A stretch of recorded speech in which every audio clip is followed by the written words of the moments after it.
તમે પાટીદાર અનામત આંદોલનમાં હતા, તો પાટીદાર અનામત આંદોલન શું છે ને એમાં તમારી એક્ઝેક્ટલી ભૂમિકા શું હતી તમારી? દરેક સમાજની અંદરનો જે ક્રીમ વર્ગ છે, જે ઉપરનો વર્ગ છે, એ ખરેખર લાભ લઈ રહ્યો છે.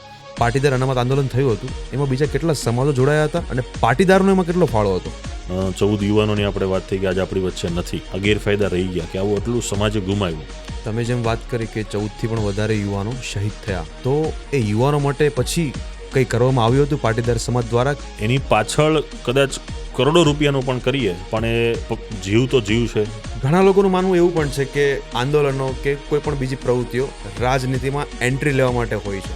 આ દેશ જ આંદોલનમાંથી પેદા થયું છે, હું એવું માનું છું. તો અલ્પેશભાઈ, તમારે જેલમાં જવાનું થાય છે યા તો કોઈ મારામારીનો યા કોઈ બીજો અન્ય પ્રવૃત્તિનો કિસ્સો સામે આવે છે, તો તમારા ઘરવાળાનું આના ઉપર શું રિએક્શન હોય છે? સ્વાભાવિક છે કે કોઈ પણ કુટુંબની અંદર મહિલાનું હૃદય વધારે કોમળ હોય છે. તો એ અલ્લુ અર્જુન છે એ માટે એનું મતલબ એટલું સ્પીડમાં વર્ક થયું કે એની પાછળ શું કારણ હોય છે? એ માણસનું મોઢું જોઈને, માણસની વેલ્યુ જોઈને, માણસની તાકાત જોઈને અમલીકરણ થાય છે. પાટીદાર આંદોલન ઉપર સરકારનો જે નિર્ણય આવ્યો હતો એ કેટલા ટકા યોગ્ય હતો? લડાઈ બધી સરકારે જાહેરાત કરી. પાટીદાર સમાજને તો ફાયદો છે જ, પણ ગુજરાતના સંપૂર્ણ સવર્ણ સમાજને પણ એનો ફાયદો છે. એક નવો ટ્રેન્ડ ચાલે છે સુરતની પોલીસમાં, કદાચ તમને ખબર બી હશે કે કોઈ પણ કેદી પકડાય છે તો એનો વરઘોડો કાઢવામાં આવે છે. આ ખરેખર યોગ્ય છે? કાયદાની દ્રષ્ટિએ, કોર્ટની દ્રષ્ટિએ અને જ્યુડિશરીની દ્રષ્ટિએ યોગ્ય નથી. જે તે સમયે સરદાર સાહેબ જો પીએમ બની ગયા હોત તો આપણો દેશ આજે કેટલો અલગ હોત? એ ચર્ચા કરવા માટે પહેલા હું પણ લાયક નથી. તમને કોઈ દિવસ ઓફર આવી છે કે દબાવવાનો પ્રયાસ થયો છે? તો એના તરફથી ઓફર આવવાની છે, એના તરફથી તમને દબાણ આવવાનું છે, પણ એનાથી આંદોલનાત્મક પ્રવૃત્તિ બંધ નથી થઈ. જ્યાં સુધી સમાજને અનામત ન અપાવી ત્યાં સુધી દરેક લોકો લડ્યા છે. હાલ સમય થોડાક દિવસ પહેલાની વાત કરી તમારી, તો આપમાંથી તમે ભાજપામાં આવ્યા. આની પાછળ શું મહત્વનું કારણ હતું? ત્યાર પછી જે પાર્ટીની એક્ટિવિટી હોય, જે રહેવી જોઈએ એ રહી નહીં. પાર્ટી ખૂબ નરમ મૂળમાં જોવા મળી. વોઇસ ઓફ યોર્સના આ નવા એપિસોડમાં આપ સૌનું સ્વાગત છે. હું છું આપનો હોસ્ટ ઋત્વિક નાગલા, અને આજે આપણે આ એપિસોડમાં વાત કરવા જઈ રહ્યા છીએ સામાજિક કાર્યકર્તા એવા અલ્પેશભાઈ કથિરિયા સાથે. એની સાથે આપણે વાતો કરીશું બંધારણ વિશે, પાટીદાર અનામત આંદોલન વિશે, એક વ્યક્તિનું જેલમાં જીવન કેવું ગુજરે છે એના વિશે, અને આવી અનેક બીજી ચર્ચાઓ. આ બધી ચર્ચાઓ તમારે ને મારે સમજવા જેવી છે, સાંભળવા જેવી છે. તો એન્ડ સુધી જોડાયેલા રહેજો. Without wasting any time, let's gate started guys. કેમ છો અલ્પેશભાઈ? એકદમ મજા. મજામાં? ખરેખર મજામાં કે મનમાં કંઈ છે? નહીં, મજા. ક્લિયર? યસ. ઓકે, તો સૌથી પહેલો સવાલ, રાજનીતિમાં કેમ જોડાવું હતું? આ વિચાર તમને ક્યાંથી આવ્યો? મારે રાજનીતિમાં જોડાવાનો કોઈ વિચાર પહેલેથી નથી, પણ અમે જે આંદોલનાત્મક રીતે સમાજની જે લડાઈ લડ્યા, અને ત્યાર પછી કહેવાય કે એક જેમ એક્સિડન્ટ થાય ને એક વસ્તુ બને, એવી રીતે અકસ્માતે અમે રાજનીતિમાં આવ્યા છીએ. પહેલાંથી કોઈ ફોકસ હોય કે રાજનીતિ પર જવું કે આ તે, કેમ કે હું મારું ભણતર ચાલુ હતું એ દરમિયાન જ આંદોલનનો પીરિયડ આવ્યો, અને પછી આંદોલનમાંથી સમાજના કાર્યમાં જોડાણ, અને સમાજથી ધીમે ધીમે લોકસંપર્કથી બધા લોકોના ટચમાં આવ્યા, અને એ રીતે રાજનીતિના પ્લેટફોર્મમાં અમે વાયા મીડિયા જઈએ છીએ. Okay, yes. નાનપણમાં તમને શું શોખ હતો કે મારે મોટું થઈને આ બનવું છે? નાનપણમાં તો કેવું હોય છે કે અમુક 5-10 વર્ષની જે ઉંમર હોય છે એમાં તો કોઈને કંઈ શું બનવું આ તેવું ખ્યાલ નહીં, રમતમાં આપણો વિષય હોય છે. પછી 12-15 વર્ષ પછીના જે પીરિયડમાં બાળકને કોઈ પણ દીકરો દીકરીને ખબર પડતી હોય છે કે મારે શું બનવું જોઈએ, શું કરાય, શું નહીં. એટલે પહેલેથી મને એક આમ જે આપણે ટીવી ફોર્મ્યુલા જેને બધું જે જોતા હોય, વકીલ તરીકેનો મને પહેલેથી શોખ હતો. એટલે જ્યારે મેં 12 પૂરું કર્યું ત્યારે જ મારે હતું કે મારે વકીલાત ફિલ્ડમાં જવું છે. પછી એ પ્રમાણે જ મેં આગળ ગ્રેજ્યુએશન કર્યું, લો કર્યું, અને રીતે ફિલ્ડમાં હું આગળ વધ્યો. ઓકે, તો જેમ મને ખબર છે કે તમે પાટીદાર અનામત આંદોલનમાં હતા, તો પાટીદાર અનામત આંદોલન શું છે ને એમાં તમારી એક્ઝેક્ટલી ભૂમિકા શું હતી તમારી? પાટીદાર અનામત આંદોલન 2015 ઓગસ્ટ મહિનામાં, જુલાઈ-ઓગસ્ટનો આ પીરિયડ હતો 2015ના વર્ષમાં. એ દરમિયાન મારું TY LLB ઓલરેડી શરૂ હતું વીટી ચોકસી લો કોલેજમાં સુરતમાં. અને એ દરમિયાન જે આંદોલનની અમે જોડાયા, એમાં સૌ પ્રથમવાર હાર્દિકભાઈ પટેલ કે જે અમારી આંદોલનનું લીડ કરતા હતા, એ સુરત આવ્યા. અમે એમને મળ્યા અને આંદોલનમાં અમે જોડાવાનું નક્કી કર્યું. ત્યારે અમે 5-7 લોકો જ હતા સુરતમાંથી. પછી એમની મિટિંગ થઈ, આગળ અમે બધે જવા લાગ્યા, અને એ રીતે સમાજને કઈ રીતે આંદોલનમાંથી અનામત પ્રાપ્ત થાય માટેની અમે લડાઈ લડ્યા. એમાં પ્રશ્ન એવો હતો કે પાટીદાર સમાજ ના આર્થિકતાના ધોરણો જે રીતે સક્ષમ છે, પણ દરેક વર્ગ એવો નથી કે જે આર્થિક રીતે સક્ષમ હોય કે સામાજિક રીતે સક્ષમ હોય. આજે પણ સમાજની અંદર કચડાયેલો, દબાયેલો, પછાત, નબળો વર્ગ ઘણો બધો જીવે છે કે જે માત્ર 5, 10, 15 હજાર રૂપિયામાં જ પોતાનું ઘર ચલાવે છે. પૈસાના કારણે અભ્યાસ છોડવો પડતો હોય, ઘણા ટેલેન્ટના કારણે પણ અભ્યાસ છોડવો પડે છે, અનામતના કારણે. તો આવા પ્રશ્નોના લીધે પાટીદાર સમાજના બાળકો હરીફાઈમાંથી નીકળી રહ્યા હતા, જેમાં અમે પોતે પણ ક્યારેક ભોગ બન્યા હોય. તો એ પ્રશ્નથી અમે નજીક એટલા માટે હતા કે અમે પણ જે અમે ગ્રેજ્યુએશન કર્યું, લો મારું ચાલતું હતું, એની એડમિશન પ્રોસેસોમાં અમે ભાગ લીધો હોય, વ્યક્તિગત મેં પોતે જ. તો એમાંથી આપણને ફીલ થયું કે આના લીધે કેવો આપણને ગેરફાયદો થઈ રહ્યો છે. અને એ રીતે અમે મુવમેન્ટમાં જોડાયા અને સમાજને કઈ રીતે આનાથી ફાયદો મળે, શૈક્ષણિક રીતે પણ, નોકરીક રીતે ને પણ, અને આ બંને ક્ષેત્રોમાં આજે સમાજને આંદોલન સાથે ઘણો બધો ફાયદો પણ થયો છે. તો આજે ઓપન, એબીસી આ જે બધા વિભાગો પડ્યા છે, આ બધા વિભાગોમાં ખરેખર શું મતલબ ભેદભાવ શું હોય છે? હું જે આપણા ભારતીય બંધારણ છે એ બંધારણને હું વખોડી એટલા માટે ન શકું કેમ કે હું ભારતીય નાગરિક છું, પણ એના ઉપર ચર્ચા આપણે બંને કરી શકીએ. 100%. તો આ ચર્ચામાં મને એવું લાગે છે કે બંધારણે ઘણું બધું વિચારીને અનામત આપી છે, પણ આજે જે બંધારણના ઘડવૈયાઓ હતા, બાબા સાહેબ સહિતની સંપૂર્ણ ટીમ, તો એમના વિચારોનું આજ મરણ થઈ રહ્યું છે. કેમ કે આજે કોઈ પણ હોય, ઓપન હોય, એસસી હોય, એસટી હોય, ઈડબ્લ્યુએસ, ઓબીસી હોય, કોઈ પણ હોય, દરેક સમાજની અંદરનો જે ક્રીમ વર્ગ છે, જે ઉપરનો વર્ગ છે, એ ખરેખર લાભ લઈ રહ્યો છે.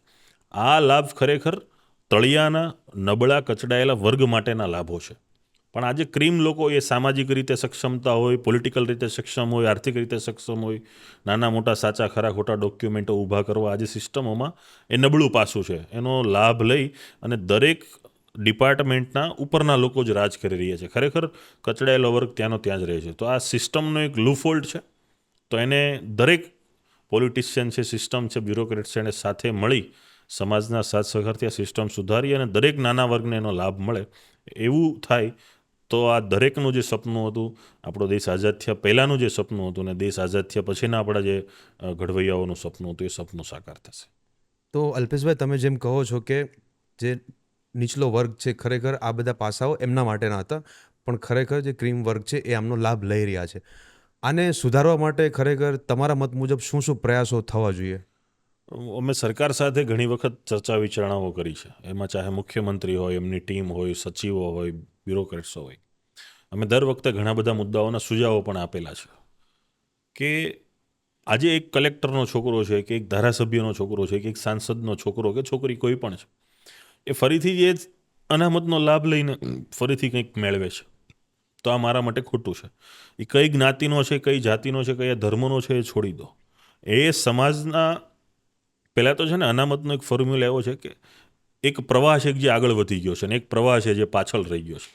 તો આ આગળના પ્રવાહમાં પાછળનો પ્રવાહ ભળે ને સમકક્ષતા બને, એના માટે અનામત મૂકી છે. એમાં દરેક સમાજ ધર્મ આવી ગયા છે. તો અત્યારે કેવું બને છે, જેમ આપણે પહેલાં ચર્ચા કરી એમ કે આ રીતે ખોટા લાભો મળે છે, પણ એના સમાધાનના ફોર્મ્યુલા હોય. માનો કે એવું કરી શકાય કે જેના કુટુંબમાંથી લાભ મળી ગયો છે ને એ સક્ષમ બની ગયા છે બધી જ રીતે, આર્થિક, સામાજિક, શૈક્ષણિક, તો ફરીથી એના કુટુંબમાંથી કોઈ પણ યુવાન, યુવતી, દીકરો, દીકરી કોઈ પણ છે એને કોઈ પણ લાભ ન મળવો જોઈએ. મેરિટના ધોરણે 100% આગળ વધે, એમાં કોઈ બાંધછોડ ન હોવી જોઈએ. મેરિટમાં ભલે આગળ વધતા હોય, પરંતુ મારા મત પ્રમાણે પોતે જ્ઞાતિ, જાતિને, ધર્મનો ખોટો લાભ લઈ સક્ષમ હોવા છતાં પણ કોઈના ભાગને પડાવીને પોતાનો ભાગ ત્યાં પ્રસ્થાપિત કરે છે, એનાથી કોઈના ભાગને નુકસાન જાય છે. તો આવા બીજા જે ગરીબને, કચડાયેલાનો ભાગ છે એને નુકસાન ન જવું જોઈએ. ઓકે. તો એવો પણ એક વિષય થઈ શકે કે ભાઈ આ રીતે કુટુંબમાં મર્યાદા આવે. બીજું કે જે આવકના દાખલા છે એની જે લિમિટેશન છે, એ લિમિટેશનમાં નાના મોટા ફેરફારો થાય અને ખરેખર જરૂરિયાત છે એનું ઇન્સ્પેક્શન થવું જોઈએ. માત્ર ડોક્યુમેન્ટરી એવિડન્સ પરથી અત્યારે બધું ચાલે છે, પણ ડોક્યુમેન્ટરી એવિડન્સો આજે ઘણા બધા ઊભા થઈ જાય છે સમયાંતરે. તો એની એક પરફેક્ટ સિસ્ટમ ઊભી થાય.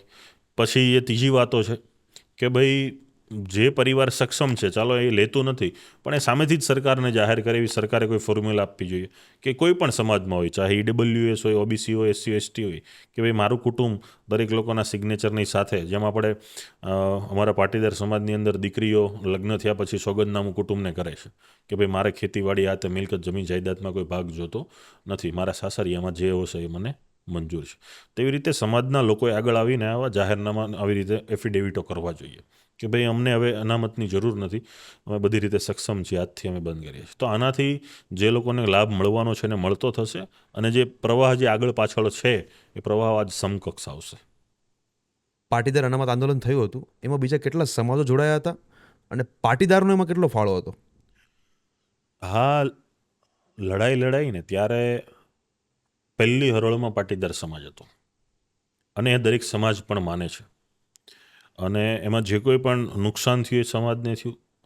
14થી વધારે પણ યુવાનો શહીદ થયા, ઘણા લોકોએ જેલવાસ ભોગવ્યો, અમારી ટીમમાંથી ઘણા લોકોને ઘર્ષણ થયું, નાની મોટી ઈજાઓ થઈ, કોઈને કાયમી ઈજાઓ પણ થઈ છે કે જે આજે પણ છે.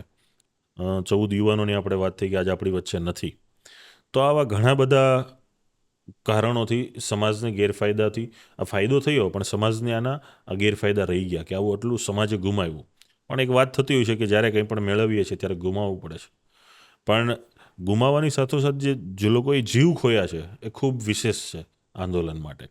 જ્યારે પાટીદાર સમાજની સાથે જ્યારે શરૂઆત જે ઓગસ્ટ 2015નો સમય હતો, જુલાઈ, ઓગસ્ટ, સપ્ટેમ્બર, ત્યારે સમાજ અગ્રહરોળમાં હતો, પણ ધીમે ધીમે બીજા સવર્ણ સમાજ ઘણા બધા જોડાણા કે જે લોકો ખરેખર સામાન્ય કેટેગરીમાં હતા, એને પણ પાટીદાર સમાજ જેવા નાના મોટા પ્રશ્ન એમની સામે આવ્યા છે. તો એ સમાજે પણ અમને લેખિતમાં આવેદનો આપેલા, અમે સરકારમાં પણ રજૂ કરેલા, અને દરેક સમાજે નાની મોટી મદદો પણ કરેલી દરેક રીતે.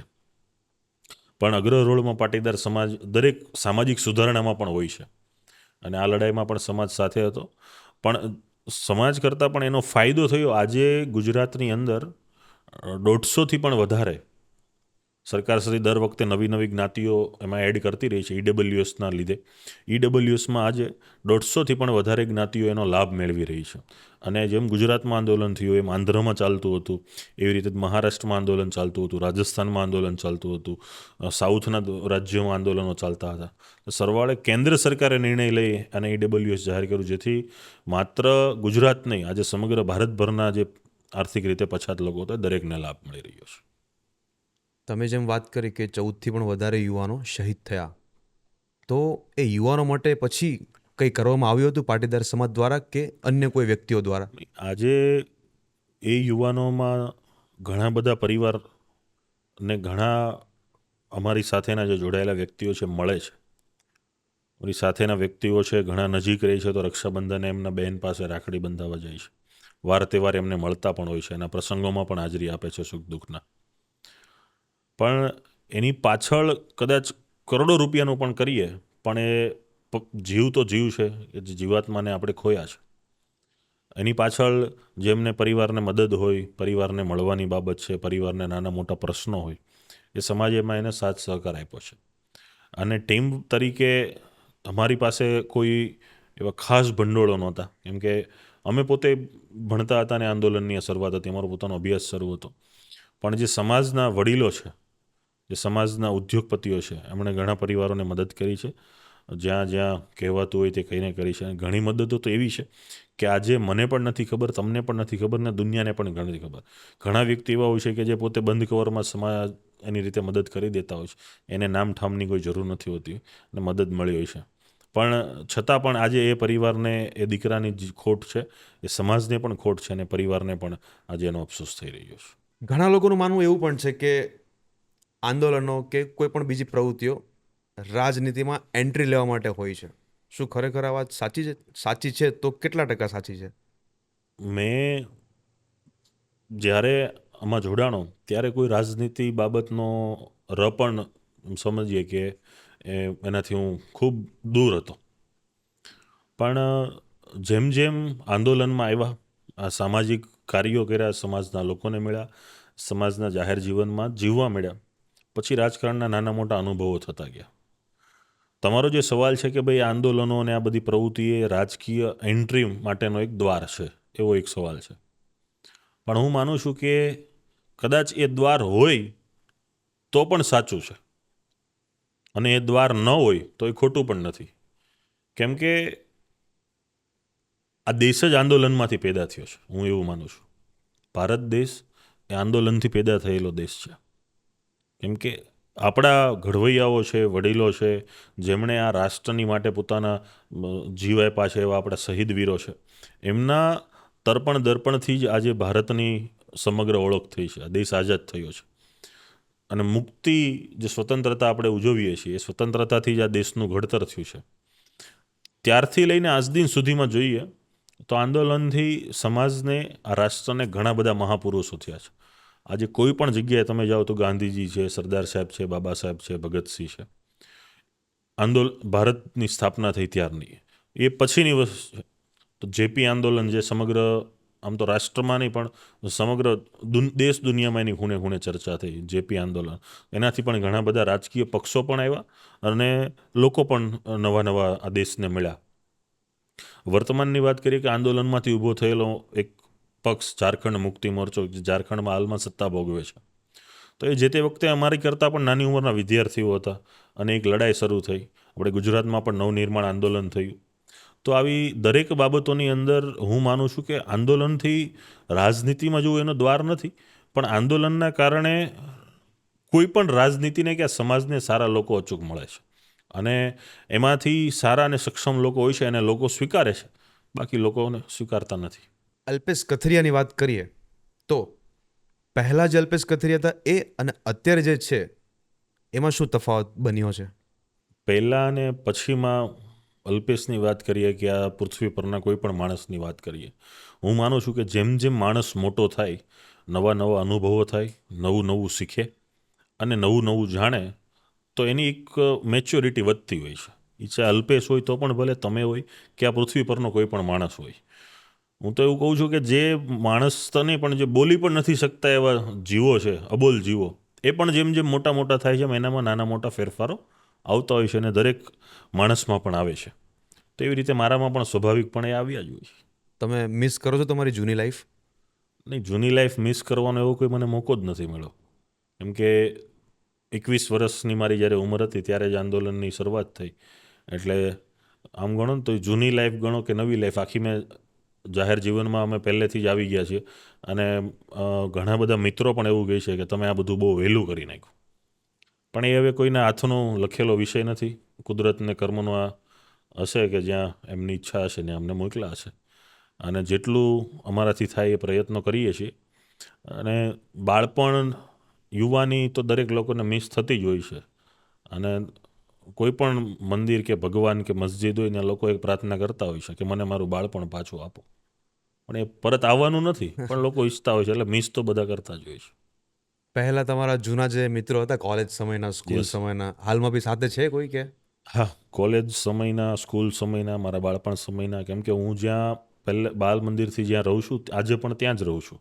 એટલે આજુબાજુના વિસ્તાર, આજુબાજુના લોકો, નાના મોટા કોઈ ઘર ફેરવા હોય, કોઈ નવા આવ્યા હોય, પણ ઘણા બધા મિત્રો અમે સાથે રહીએ છીએ.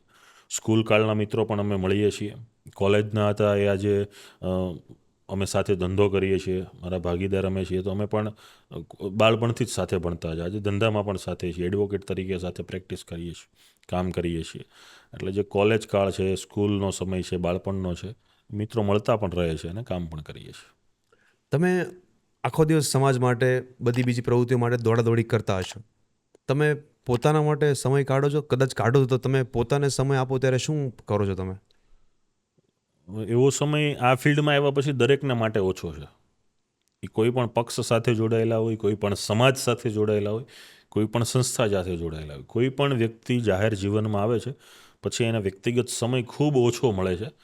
અને હું તો એમ કહું છું એ સમય ન પણ મળતો હોય. કેમ કે એમાં એમનું જે પ્લાનિંગ હોય છે એ પ્લાનિંગ પ્રમાણે કામ થવું વર્તમાન સમયમાં બહુ ઓછું છે. પહેલાં કેવું હતું કે જ્યારે ત્યારે ફોન નહોતા, કોઈ સુવિધા નહોતી, તમને મળવાનો સંપર્ક નહોતા, તમે કોઈ જગ્યાએથી બીજે ચાલ્યા જાઓ તો તમે વ્યક્તિગત તમારું જીવન માણી શકો. આજે તો તમે બહાર કદાચ 5,000 કિલોમીટર વહી જાઓ તો એ ફોન આવવાના છે. એટલે તમારું કામનું લોડિંગ તમે છોડીને ક્યાંય નથી જઈ શકતા. તમારી જે જવાબદારી છે, તમારી જે ફરજો છે એ તમારે નિભાવવી પડે છે. ને એ ચાહે સમાજ માટે હોય, કોઈ રાજકીય પક્ષો માટે હોય કે સત્તા માટે હોય, કોઈ પણ જગ્યાએ તમે બેઠા છો તો ત્યાંની જે જવાબદારી છે તો તમારે નિભાવવી પડે છે. અને એમાં વ્યક્તિગત જીવનને, વ્યક્તિગત સ્વતંત્રતાને તમારે એમ કહેવાય ને કે એક આપણે બાટલીમાં ઢાંકણ મારીને એને સાઈડમાં મૂકી દેવું પડે, કેમ કે તો જ તમે જાહેર જીવનના કામ કરી શકો. હું તમને જ્યારથી ઓળખું છું ને, મેં તમારી ઘણી બધી ચર્ચાઓ સાંભળેલી છે, વાતો બી સાંભળેલી છે. આજે આપણે પોડકાસ્ટ શૂટ કરવાનો હતો તો મેં તમારું ઘણું રિસર્ચ બી કર્યું હતું. ઇવન આપણે એક બે વાર પહેલાં મળી પણ ચૂક્યા છીએ. તો મેં તમને જ્યારે બી જોયા છે ને, તમે બહુ સિરિયસ મૂડમાં હોવો છો. મેં તમને બહુ હસતા બહુ ઓછા જોયા છે. શું અલ્પેશભાઈ કથિરિયા ફની છે આમ? તો કોઈ એવી વાતો હોય છે તો જો ફની તો દરેક માણસ હોવાના છે. કોઈ વાતો હોય છે તો અમે પણ હસતા હોઈએ છીએ, મિત્રો સાથે બેસીએ છીએ, સમય મળે ત્યારે એ બહાર લોકો ફરીએ પણ છીએ. પણ મેં કીધું એમ કે જ્યાં પણ જાઓ ત્યાં નાની મોટું તમે એમ નક્કી કર્યું કે 2 દિવસ તો હવે આ જ સમય આપવો છે ફેમિલીને, મિત્રોને બહાર, પણ તો પણ નાની મોટી સેવાકીય કામ કે નાના મોટા ફોન કે કંઈક ને કંઈક તમારા ભાગનું કામ જે હોય છે કે તમે એમ ધારો છો કે મારે છોડી દેવું છે 2 દિવસ, પણ એ કામ કોઈને નથી છોડતું. કામ તો દરેક માણસે કરવું જ પડે છે અને આવી જાય છે. એક ફની ક્વેશ્ચન, યસ. જેલમાં કેટલી વાર જવાનું થયું છે? જેલમાં તો અત્યાર સુધીમાં હું 3 થી 4 વખત મારે જવાનું થયું. પ્રથમ વખત સાબરમતી, પછી લાજપોર, પછી જામીન, ફરીથી લાજપોર જામીન અને ફરીથી સુરત લાજપોર. એટલે આમ તો હું 4 વખત જેલમાં, અને ટોટલ 13 થી 14 મહિના બધા મળીને અલગ અલગ સમયના થયા છે મારા. ઓકે, મતલબ 3 વાર તમે લાજપોરમાં ગયા છો એક વાર અને એક વાર સાબરમતીમાં. અમદાવાદ. યસ. બંને જેલ વચ્ચે તમને ફરક શું લાગ્યો? જેલ વચ્ચે તો ફરક ન હોય, જેલ તો જેલ જ હોય છે. પણ એમ કહી શકાય કે અમદાવાદની જે સાબરમતી જેલ છે એ આપણે ગુજરાતની સૌથી મોટી મધ્યસ્થ જેલ છે. એટલે ત્યાંનું સંચાલન આખું અલગ હોય છે, ત્યાંનું ટીમ મેનેજમેન્ટ પણ અલગ હોય છે, અને કેદીની સંખ્યાઓ પણ ત્યાં ખૂબ વધારે હોય છે. અને કે આપણી સુરત જેલ કરતાં નહીં, પણ બધી જેલ કરતાં સૌથી મોટી મધ્યસ્થ જેલો છે. એટલે ત્યાંની સિસ્ટમ અલગ છે. અહીંની લાજપોરની જે સિસ્ટમો છે એ પણ થોડી અલગ છે. પણ જેલ એ જેલ છે, કેદી એ કેદી છે. એટલે કેદી તરીકે જે ત્યાં જીવવું પડે છે, બધું કામ કરવું પડે છે. અને તમને જેલમાં જ મોકલ્યા હોય છે તો કેદી એ તો એ કદાચ એને લાજપોર મોકલે કે અમદાવાદ મોકલે, એને તો જેલ વિતાવાની છે, વિતાવાની જ છે. જેલમાં કદાચ કોઈ કેદી જાય છે તો એનું ફૂલ ડે રૂટીન શું રહેતું હશે? જેલમાં સામાન્ય રીતે 15 કલાક જેવું તમને બંધ રાખે છે. 9 કલાક જેવા તમને છોડવામાં આવે. માનો કે સવારે 6 વાગે તમારી રૂટીન શરૂ થાય, 6 વાગે બધાને તમારી બેરેકથી બહાર કાઢે. 6 થી બપોરે 12 સુધી તમે બેરેકની બહાર ખાલી નોર્મલ વિસ્તારમાં જ તમે જઈ શકો. ફરીથી 12 થી 3 પાછું તમારે બંધ રહેવાનું હોય છે બેરેક કેદમાં. અને 3 થી 6, 3 કલાક પાછું બપોર પછી બહાર કાઢે. ફરીથી સાંજે 6 વાગે અંદર કરે તો બીજે દિવસે સવારે 6 વાગે પછી તાળું ખુલે. દરેક કેદીઓ બધા બેઠા હોય છે, આરામ કરવાનો, પુસ્તકો વાંચો એ પુસ્તક વાંચે, બાકી બેસવાનું.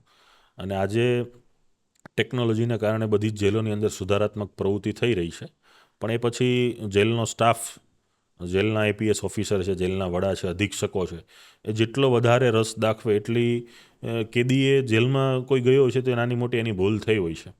પણ જો આવી સુધારાત્મક પ્રવૃત્તિઓ ચાલતી રહી તો એનો ભૂલનો એને અહેસાસ થાય ને પછી બહાર આવીને ફરીથી એવી ભૂલો ઓછી કરે તો સમાજમાં ક્રાઇમ રેટ ઓછો આવે અને એનાથી સમાજને ઘણો બધો ફાયદો થાય છે. મેં એવું સાંભળ્યું છે અને મેં બોલિવૂડની મૂવીઝમાં પણ જોયું છે, જ્યાં જ્યાં જેલનું દેખાડતા હોય તો કેવું પાકા કામના કેદીઓ જે હોય છે એમને કંઈક એક મતલબ એઝ અ મોનિટરી યા તો કોઈ બીજી પ્રવૃત્તિ માટે એને છૂટવામાં આવે છે કે આ વ્યક્તિનો હવે એક પ્રકારનું આ પણ કામ આ એની જવાબદારી રહેશે. Yes.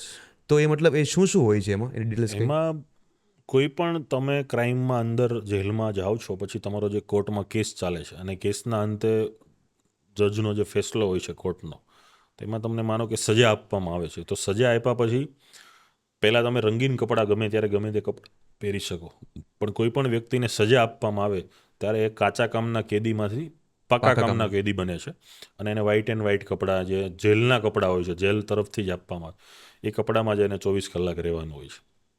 અને એના કામો હોય છે તો જેલની અંદર લુહારી કામ છે, સુથારી કામ છે, જમવાનું રસોઈ વિભાગ છે, કેન્ટીન ડિપાર્ટમેન્ટ છે, જેલની સાફ સફાઈ છે, જેલના પુસ્તકાલય છે, લાજપોર જેલની અંદર એક એફએમ વગાડવામાં આવે છે તો એફએમ ડિપાર્ટમેન્ટ છે, બેકરી પ્રોડક્ટ બનાવવામાં આવે છે તો બેકરી ડિપાર્ટમેન્ટ છે, પછી એક હીરા ઘસવાનું કારખાનું પણ અંદર છે તો હીરા ડિપાર્ટમેન્ટ છે, પછી ત્યાં બીજી પ્રવૃત્તિ જોઈએ તો આપણે સીવણ વિભાગ છે, ટીકી ચોંટાડવાનો વિભાગ છે. તો આવા ઘણા બધા વિભાગો છે કે જેની અલગ અલગ જવાબદારીઓ, અલગ અલગ જે આવા સજા પમાયેલા કેદીઓ છે, પાકા કામના કેદી, એમને આપવામાં આવે છે અને એમના 90થી 100 રૂપિયા જેવું રોજનું એમને વળતર મળે છે અને એ વળતરથી અંદર એના નાના મોટા જે ખર્ચાઓ હોય એ ચાલે છે અને પોતાનો જીવન એને ગુજારવાનું હોય છે જ્યાં સુધી એને સજા છે, કેદ છે, એ કેદ ભોગવવાની હોય છે. ખર્ચાઓની વાત કરીએ તો કયા કયા પ્રકારના ખર્ચાઓ અંદર કેદી કરી શકે છે? અંદર કેવું છે કે જેલની અંદર આપણે જેમ બહાર પૈસા હોય છે ને એ રીતે પૈસા ત્યાં એલાઉડ નથી હોતા, જે આપણું ભારતીય નાણું છે. પણ એના બદલામાં આપણે જેમ અત્યારે સામાન્ય વિસ્તારની અંદર આપણે દૂધની ડેરી છે કે કોઈ બેકરી છે કે જ્યાં નાના મોટા કૂપન છપાવેલા હોય છે છૂટાની માથાકૂટના લીધે, કે જે રોજબરોજના આજુબાજુના વ્યક્તિ ત્યાંથી લેતા હોય તો માની લો કે તમે 10 રૂપિયા આપો છો તો 2 રૂપિયાનું તમને કૂપન આપી દે, ફરીથી આવો ત્યારે 2 રૂપિયા લઈને આવવાના. તો એવા કૂપન જેલ ડિપાર્ટમેન્ટે છપાવેલા હોય છે. માનો કે કોઈ પાકા કામના કેદી 2800 રૂપિયાનું કામ કર્યું છે તો એને 2800 રૂપિયાના કૂપન જોતા હોય તો જેલ તરફથી મળી જાય. પછી 2800 રૂપિયાનું કૂપનનું ત્યાં બેકરીમાંથી કંઈ ખરીદી શકે, કેન્ટીનમાંથી ખરીદી શકે. પોતાના ત્યાં તમારે ટેલિફોન અઠવાડિયે 2-3 વાર 5-5 મિનિટ વાત કરી શકો એવી વ્યવસ્થા હોય છે. તો ત્યાંનો જે ચાર્જ હોય એ ભરી શકે છે. પછી એને કંઈક ખાવું છે એનો ચાર્જ છે, ચા પાણી દૂધ રોજનું લેવું હોય, તમને છાશ લેવી હોય તો એની પણ અંદર વ્યવસ્થા છે. પણ તમારે નાણાં ખર્ચીને લેવી, દરેક કેદીને મળે છે. એ કાચા કામના કેદીને પણ મળે અને પાકા કામના કેદીને મળે. કાચા કામના કેદી હોય તો એને બહારથી મની ઓર્ડર આવે, બ્લડ રિલેશનના કોઈ પણ એ મની ઓર્ડર કરી શકે. એની લિમિટેશન હોય કે મહિને 4000 કે 6000થી વધારે રૂપિયા તમે વાપરી શકો નહીં. એટલે જેલમાં ડાયરેક્ટ રૂપિયા નથી આવતા, પણ તમે આ રીતે મની ઓર્ડરથી જેલને પૈસા આપો અને જેલ જે તે પરિવારનો જે એનો કેદી અંદર હોય છે એને બાય પેલા જે કૂપન હોય છે આપે છે અને કૂપનનો તમે જ્યાં ત્યાં ઉપયોગ કરી શકો છો. તો અલ્પેશભાઈ, તમારે જેલમાં જવાનું થાય છે યા તો કોઈ મારામારીનો યા કોઈ બીજો અન્ય પ્રવૃત્તિનો કિસ્સો સામે આવે છે તો તમારા ઘરવાળાનું આના ઉપર શું રિએક્શન હોય છે? પહેલાં તો 2015ને જ્યારેથી આ લડાઈ શરૂ થઈ એ પહેલાં મારા ઘરમાંથી હું કે કોઈ પોલીસ સ્ટેશન કે કોઈ કોર્ટ, જે મારી એડવોકેટની પ્રવૃત્તિ જ્યારે એલએલબી હતી એ નહીં, પણ મતલબમાં એ સિવાય એ કોઈ અમારા ઘરને કે અમારા કુટુંબને કે અમારા પરિવારને આનાથી કોઈ દૂર દૂરના પણ સંબંધો ન હતા. પણ પછી જ્યારે આંદોલનમાં આવ્યો ત્યારે પોલીસમાં અમને પકડવામાં જામીન થાય, પાછા ફેમિલીને બોલાવે. ઘણા સબ્જેક્ટ એવો હોય છે કે માનો જેલની મુલાકાત છે તો મારો જે કેસ હતા રાજદ્રોહના, તો બ્લડ રિલેશન સિવાય મુલાકાત ન આપે તો ફરજિયાત મારા ફેમિલીને જ આવવું પડે. તો એ રીતે ફેમિલી આવે. ક્યારેક હાઈકોર્ટમાં હું વોન્ટેડ હતો, પિટિશન કરવાની થાય તો મારા પિતાને જવું પડે. તો બધું મારા કુટુંબે પણ પહેલી વાર જોયું 2015માં. પછી એમાંથી એ લોકો પણ ઘડાઈ ગયા, એમને પણ ખબર પડવા મળી કે હવે ભાઈ આ બધું થાય છે તો એમાં આ રીતનું થતું રહેશે. અને સ્વાભાવિક છે કે કોઈ પણ કુટુંબની અંદર મહિલાનું હૃદય વધારે કોમળ હોય છે. એ ચાહે તમારી બહેન હોય, તમારી પુત્રી હોય, દીકરી હોય, માતા હોય, એ કોઈ પણ સ્વરૂપમાં માતા કોઈ પણ મહિલા પાત્ર હોઈ શકે. એ વખતે મારે મમ્મી હતા અમારા કુટુંબમાં મહિલામાં, મારે બેન નથી, અમે 2 ભાઈઓ છીએ. પછી હમણાં મારા મેરેજ થયા એટલે હવે મારા પત્ની આવ્યા છે, મારા બાળકો છે. પણ ત્યારે મારા માતા હતા એટલે વધારે લાગણીઓ એને હોય. એને હું એવું કહેવાનું હોય કે આ બધું છોડી દેવું જોઈએ, આપણે આ ન કરાય. અને પાટીદાર સમાજમાં તો જેલ, પોલીસ, કોર્ટ આ બધું તમને એમ લાગે કે તમે સૌથી મોટા આ વિસ્તારના કે આ સમાજના ક્રિમિનલો છો એવી રીતે નજરથી જોવામાં આવે. પણ આ થયા પછી અમને એક વાતનું એ પણ ગૌરવ છે કે સમાજ જે પણ પોલીસ સ્ટેશન, કોર્ટ કે જેની પ્રક્રિયાથી ખોટી રીતે ડરતા હતા એ ડર આજે સમાજના લોકોને નીકળી ગયો છે, યુવાનોને પણ નીકળી ગયો છે અને એનું અમને સદાયને માટે ગૌરવ રહેશે. કેમ કે આ સમાજની કાયદો વ્યવસ્થા, ગુજરાતની રાષ્ટ્રની આપણે જે રહીએ છીએ શહેર ગામડાની કાયદા વ્યવસ્થા માટેનો ડિપાર્ટમેન્ટ છે. એ કોઈ ડરાવવા માટેનો ડિપાર્ટમેન્ટ નથી, પણ લોકો એનાથી ડરતા હતા. તો આજે લોકો ત્યાં પોતાના કામ માટે, પોતાની સાથે નાની મોટી તકલીફ હોય છે તો પોલીસ સ્ટેશન જાય છે અને એકદમ મજબૂત હાથ પગ લઈને જાય છે. એનો અમને ખૂબ ગર્વ છે. તમારાથી આજે બધો ચેન્જીસ આવી ગયો, તમે જેમ વાત કરી કે અત્યારના યંગ લોકો બી હવે ડર એક તમારાથી નીકળી ગયો. તમને આ વાતનું અંદરથી કેટલું ગૌરવ છે? એમને તો ઘણી વખત ગૌરવ થાય છે. કેમ કે આજથી 10 વર્ષ ગણીએ 2015, તો એ પહેલાં કોઈ પણ માણસ ચાલો મારી સાથે પણ ખોટું થયું છે કે ભાઈ મારા વિસ્તારમાં કે હું જ્યાં રહું છું કે હું કંઈ કામ ધંધો કરું છું, આવો કોઈ પણ વ્યક્તિ હોય એને કોઈ ત્યાંનો આલીમવાલી કોઈ મારે છે, એને ગાળો આપે છે, ધંધો નથી કરવા દેતો, અથવા એના ઘરે નાના મોટું ડિસ્ટર્બ કરે છે, એમના ઘરની દીકરી છે તો એમને કંઈક છેડે છે, તો માણસ ઇજ્જતથી સમાજથી ખૂબ ડરતો હતો અને પોલીસ સ્ટેશનના પગથિયા નહોતો ચડતો. પણ આજે વટભેર પોતાની અરજી લઈને પોલીસ સ્ટેશનની ફરિયાદ કરે છે અને આવા જે કોઈ પણ તત્વો છે એના વિરુદ્ધ મજબૂતાઈથી લડાઈ લડે છે, તો એનું ગૌરવ થાય છે. પહેલાંના સમયની જે પોલીસ સિસ્ટમ હતી અને અત્યારના સમયની જે પોલીસની સિસ્ટમ છે, તમે જેમ કીધું કે લોકોને ડર નીકળી ગયો, બધા હવે લોકો જાણકાર થઈ ગયા છે બધી વસ્તુના, યસ, જાગૃતિ છે. જાગૃતિ થઈ ગઈ છે. તો પહેલાંની પોલીસ સિસ્ટમ અને અત્યારની પોલીસ સિસ્ટમ બદલાણી છે, અને બદલાણી છે તો કઈ કઈ રીતે બદલાણી છે? પોલીસ સિસ્ટમની સાથે પોલીસની માનસિકતા પણ ખૂબ બદલાવી જોઈએ. આજે પોલીસમાં આજે કોઈ પણ તમે ન્યૂઝપેપર જુઓ, કોઈ પણ સોશિયલ પ્લેટફોર્મ જુઓ, તો તમને 5 બનાવ એવા મળશે કે તમને પોલીસને સેલ્યુટ કરવાનું મન થાય. તો સામે 5-10 બનાવ એવા પણ બનશે કે આપણને પોલીસને વખોડવાનું, ગાળો ભાંડવાનું મન થઈ જાય. તો કોઈ પણ સિસ્ટમ હોય, ચાહે પોલીસ છે, એસએમસી છે, કોઈ કોર્પોરેશનના અધિકારીઓ છે, બ્યુરોક્રેટ્સ છે, ઇવન પોલિટિશિયન છે, સોશિયલ લોકો છે, કે જે લોકોના જાહેર જીવન સાથે જોડાયેલા છે, સિસ્ટમ સાથે જોડાયેલા છે, કે જેણે પોતે જે કામ કરે છે એનાથી પોતાને ફરક પડે કે ન પડે, પણ પોતે જે કામ કરે છે એનાથી જાહેર લોકોને ઘણો બધો ફરક પડતો હોય છે. આવા દરેક લોકોએ સમાન ને સ્વયંશિસ્તતા સાથે આગળ વધવું જોઈએ. પોલીસની આજે વાત કરીએ તો પોલીસનું કેવું છે કે એમની ઉપરનો વર્કલોડ વધારે છે. ઓછા માણસોથી વધારે માણસોનું કામ લેવાનું છે. પરિવારથી દૂર રહીને કામ કરે છે. તો ઘણા એવા પાસા છે કે એવા પાસાથી માણસમાં ચીડિયાપણું આવે, અને એ ચીડિયાપણું એ પબ્લિક પર ઉતારે. પણ એની ફરજનો ભાગ છે, એમણે ના ચૂકવો જોઈએ.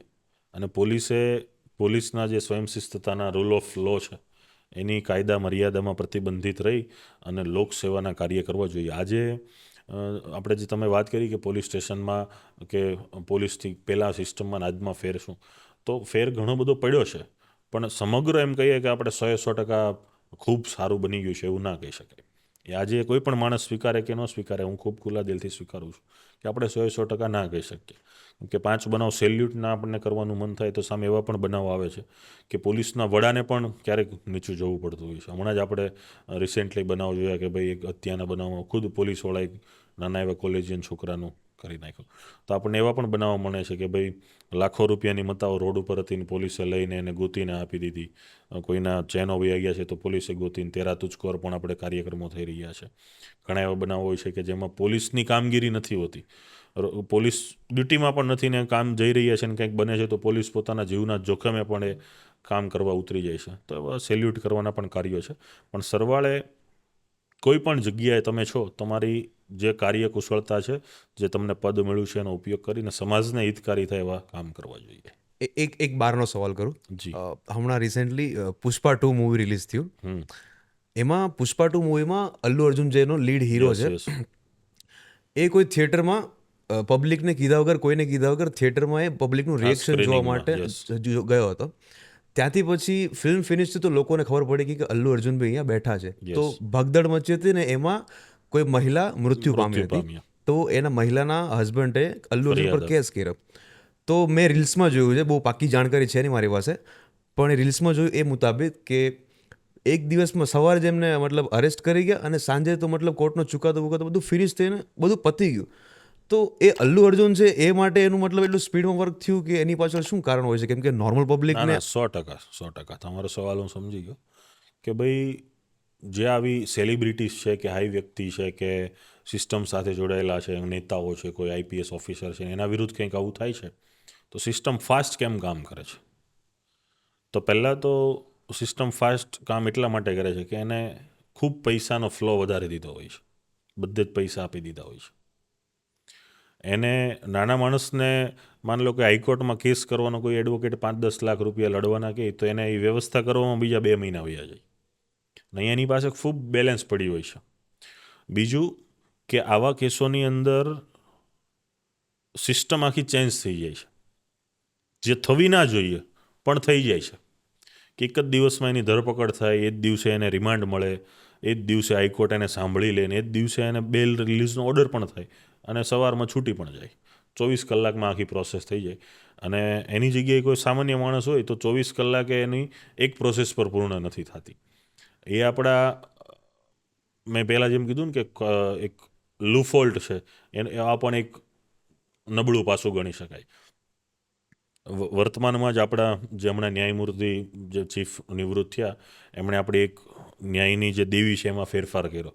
પહેલાં જે આંખે પટ્ટો બાંધેલો હતો એના બદલે હવે આંખે પટ્ટો નીકળી ગયો અને હાથમાં જે પહેલાં તલવાર જ એવું હતું એની જગ્યાએ હવે બંધારણ આવી ગયું.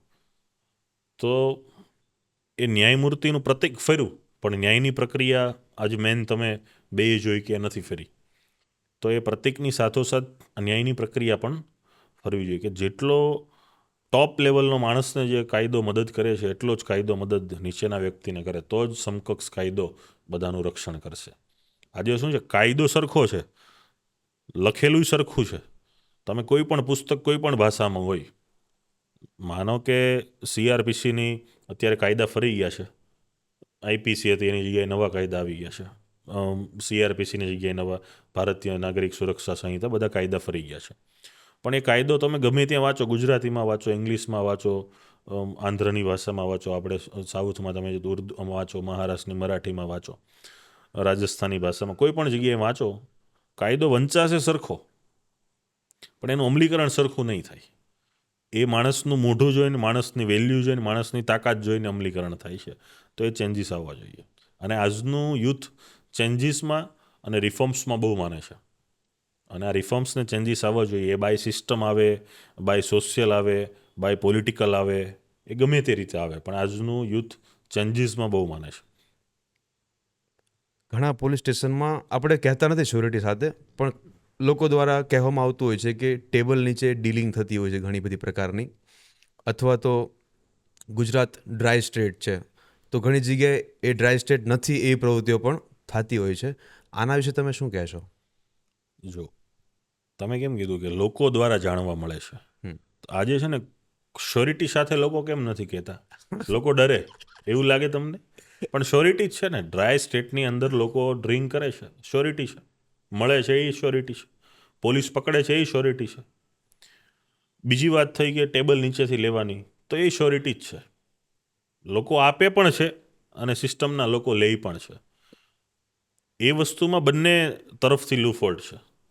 લોકોને કેવું છે કે માનો કે તમે કોઈ આવકના દાખલા માટે જાઓ છો કે 7 દિવસમાં તમારે કાયદા પ્રમાણે 7 દિવસમાં તમને આવકનો દાખલો મળે, તો 7 દિવસમાં એવું છે કે તમને 1 દિવસમાંય મળે, 2 દિવસમાંય મળે, 3 દિવસમાંય મળે, મેક્સિમમ 7 દિવસમાં મળે. પણ મારી ને તમારી આશા કેવી હોય કે મને 2 કલાકમાં જ આપી દો, તો ત્યાં ડિમાન્ડ શરૂ થાય છે કે એટલા આપો તો હું તમને 2 કલાકમાં આપી દઉં. અને પેલો એમ કે હા મને પોસાશે, મારે જોઈએ જ છે 2 કલાકમાં. તો આ એક એવી ડીલિંગ છે કે એમાં નાગરિકનો પણ એટલો જ વાંક છે કે એને 2 કલાકમાં જ વસ્તુ જોઈએ છીએ, અને પહેલાંનો પણ એટલો જ વાંક છે કે 2 કલાકમાં એને જોઈએ છે, એના ખોટી રીતે એના પગાર તરીકે પગારદાર વ્યક્તિ છે છતાં પણ નાણાં લઈ રહ્યા છે. એટલે એક આ કરપ્શનની વાત છે, ટેબલ નીચે લે છે, એ ચાહે પોલીસ સ્ટેશન હોય કે ગમે ત્યાં, અને લોકો આપે પણ છે, એ પણ હકીકત છે. ને ડ્રાય સ્ટેટની અંદર જે બને છે એ પણ હકીકત છે. કેમ કે આપણે રોજ સમાચારમાં ને બધે જોઈએ છીએ કે આ જગ્યાએથી આટલું આ પકડાણું, અહીંયા પોલીસે રેડ કરી, તો એ બધું પકડાય છે તો એ સ્વાભાવિક છે કે અહીંથી જ પકડાણું છે. અહીંના લોકો પીવે છે, અહીંના લોકો નાણાં આપે છે, કોઈ પણ ડિપાર્ટમેન્ટને આપે છે, અને લોકો સ્વીકારે પણ છે. આ બધી પ્રવૃત્તિઓને રોકવા માટે ચલો નાની પોસ્ટવાળા અધિકારીઓને તો આપણે ન દર્શાવી શકીએ, પણ ઉપર જે પોસ્ટ ધરાવે છે, જેની પાસે હાથમાં મતલબ ડિસિઝન લેવાનો પાવર છે, એ લોકોએ શું ડિસિઝન લેવા જોઈએ કે આ બધું ધીમે ધીમે ધીમે ધીમે પૂરું થઈ જાય? હવે અત્યારે સામાન્ય રીતે હું સત્તાકીય પાર્ટી સાથે જોડાયેલો છું. હવે તમે મને સવાલ પૂછો ને એટલે વ્યક્તિગત રીતે એમ થાય કે હું કહીશ તો સરકારમાં પેલું દેખાશે, પણ છતાં પણ હું ખરી હકીકતે કહું છું કે કોઈ પણ વસ્તુઓને જે આખો સડો સિસ્ટમમાં ઘૂસી ગયો છે એને દૂર કરવામાં ઘણા બધા વર્ષો લાગશે. ચાહે કાલે સવારે સત્તા કોઈની હોય, કોઈ બીજાની હોય કે ત્રીજાની હોય, પોલિટિકલ પાર્ટીને દૂર કરતાં પણ આ સવાલનો હું જવાબ આપું તો માણસમાં જે નૈતિક અધપતન આવી ગયું છે, પહેલાં તો એ દૂર કરવું પડશે. અને હું માનું છું કે એ બાળ મંદિરથી જ્યારે બાળકનો અભ્યાસનો પાયો શરૂ થાય છે ને ત્યારથી એના મગજમાં નાખવું જોશે કે આ વસ્તુ સાચી છે, આ વસ્તુ ખોટી છે, આ કરવી જોઈએ, આ ન કરવી જોઈએ. એના અલગથી જેમ આપણે પર્યાવરણ, ગણિત જે છે આપણું મેથેમેટિક્સ, સાયન્સને જેમ આપણે ભણાવીએ છીએ એવી જ રીતે એક સબ્જેક્ટને પણ ઉમેરો કરવો પડશે કે રાષ્ટ્રીયતા શું છે, ધર્મ શું છે, આ દેશ શું છે, આપણે શું કરવું જોઈએ, કે એનાથી દેશને શું ફરક પડે છે. હવે આ સામાન્ય રીતે પણ આપણે કંઈ પણ ખાઈ પીને કચરો ફેંકી દઈએ તેનાથી મને તમને ફેર નથી પડતો, પણ એ બીજાનું ભાગનું કામ વધારો છે ને, આપણે સાફ સફાઈનું કામ વધારીએ છીએ. અને પાછા એનું પણ એક હું તમને એક દાખલો આપું કે જેટલા એમાં હું પણ આવી ગયો, હું નથી એવું કહેતો કે હું નથી ફેંકતો એમ, પણ સાફ સફાઈમાં આપણે વધારો કરીએ છીએ કચરામાં, એ જ વ્યક્તિઓ પાછા સાફ સફાઈ કરનાર લોકોનું સન્માન કરશે. સમજી ગયા તમે? સમજી ગયો. એટલે એક આ સિસ્ટમ બની રહી છે, પણ એ ઘણા બધા અંશે દૂર કરવાના બધા નાના મોટા પ્રયાસો થતા હોય છે. સરકાર સરકારની રીતે કામ કરે છે, કાયદો કાયદાની રીતે કામ કરે છે, પણ સમાજ વ્યવસ્થાએ જાગૃત થઈ અને આને અભ્યાસમાં ઉમેરવું જોઈએ. સમાજે પણ આની જવાબદારી લેવી જોઈએ. અને જ્યારે બાળ મંદિરથી જ આ ઊભું થશે, હું તમને જાપાનનો દાખલો આપું કે જાપાનની અંદર એટલી સ્વયંશિસ્તતા શા માટે છે? કેમ કે એમણે બાળપણથી જ ત્યાંના દરેક નાગરિક એ કયા જાતિનો છે, ધર્મનો છે, અનામત મળે છે નથી મળતું એ છોડીને એને જન્મથી જે રીતે ટ્રીટ કરવામાં આવે છે કે જાપાન શું છે ને તમારે જાપાનમાં શું શું કરવાનું છે, શું કાયદા છે, કઈ રીતે ફોલો કરવાના છે, શું કરવું જોઈએ, શું ન કરવું જોઈએ, કઈ રીતે ચાલવું, કઈ રીતે બેસવું, કઈ રીતે વાત કરવી, એને બાળ મંદિરથી જ બધા મળે છે. એટલે ત્યાં એટલો બધો જે આપણે અહીંયા પ્રશ્નો છે એ નથી. તો આવા ઘણા બધા રાષ્ટ્રો છે કે એમાંથી આપણે કંઈક શીખી અને આપણે સિસ્ટમમાં એડ કરવું જોઈએ. પાટીદાર આંદોલન ઉપર સરકારનો જે નિર્ણય આવ્યો હતો એ કેટલા ટકા યોગ્ય હતો? પાટીદાર આંદોલન પર ઘણા બધા વર્ષની લડાઈ પછી સરકારે જાહેર કર્યું કે 10% EWS આપવામાં આવે છે. એ 10% EWSમાં અમારી જીત એટલા માટે હતી કે નવનિર્માણ આંદોલન, એના પહેલાંના આંદોલન પછી કે પહેલાંનો પણ અભ્યાસ કરીએ તો 3-4 વર્ષથી પણ વધારે વર્ષ ખૂબ સક્રિયતાથી સમગ્ર ગુજરાતમાં કોઈ એક જ મુદ્દાને લઈને આંદોલન ચાલ્યું હોય તો એ પાટીદાર અનામત આંદોલન હતું. એ ઘણો સમય ચાલ્યું અને ઘણા સમય પછી પણ 10% અનામતનો લાભ મળ્યો, બિન અનામત આયોગ બન્યું. આજે બિન અનામત આયોગની અંદર સવર્ણ સમાજના દરેક લોકો કે જે આર્થિક રીતે કચડાયેલા છે, પછાત વર્ગ છે, પૈસાની વ્યવસ્થા નથી, એનું બાળક ભણી નહોતું શકતું, કોઈને તમને ભણવા જવાનો, કોઈ માસ્ટર ડિગ્રી માટે ગ્રેજ્યુએશનમાંથી કોઈ બહાર જવું છે, કોઈ સારા ઇન્સ્ટિટ્યૂટમાં ભણવું છે, પૈસા નથી તો એની લોનો મળી રહી છે. ઉંમરનો પ્રશ્ન હતો, 5 વર્ષની આના લીધે ઉંમર વધી ગઈ કે માનો કે મેં 30 વર્ષ છેલ્લે હતા, 30મા વર્ષે મેં 3 ટ્રાય કરી પણ છતાં હું કોઈ સિલેક્શન ન થયું, તો 5 વર્ષ વધ્યા તો ફરીથી 5 વર્ષમાં મેં મહેનત કરીને આજે હું ઓફિસર્સ છું. તો આવા ઘણા બધા આપણી સામે અસંખ્ય દાખલાઓ છે કે જેનાથી લોકોને ફાયદો થયો છે. પાટીદાર સમાજની જે લડાઈ બધી સરકારે જાહેરાત કરી, પાટીદાર સમાજને તો ફાયદો છે જ, પણ ગુજરાતના સંપૂર્ણ સવર્ણ સમાજને પણ એનો ફાયદો છે. અત્યારના સમયમાં તમારી જે આટલી નીડરતા છે એ તમે સરદારમાંથી શીખ્યા છો? જો આ નીડરતા કેવું છે કે એ સરદાર સાહેબમાંથી તો શીખવા મળે જ છે, પણ સરદાર સાહેબ છે ને એને સાંભળવાનો મોકો તો આજે કોઈને નથી મળ્યો, મને કે તમને, પણ એને સમજવાને એ પણ ખૂબ અઘરા છે. કેમ કે એનામાં જે સમય પર તર્ક બુદ્ધિ ચલાવી, સામદામ દંડનો ભેદ કરીને બધા જે પાસાઓ ચલાવ્યા, જે રીતે એનું માન અપમાન બધું થયું છતાં પણ પોતાના સ્વમાનને વળગી રહીને આગળ વધ્યા.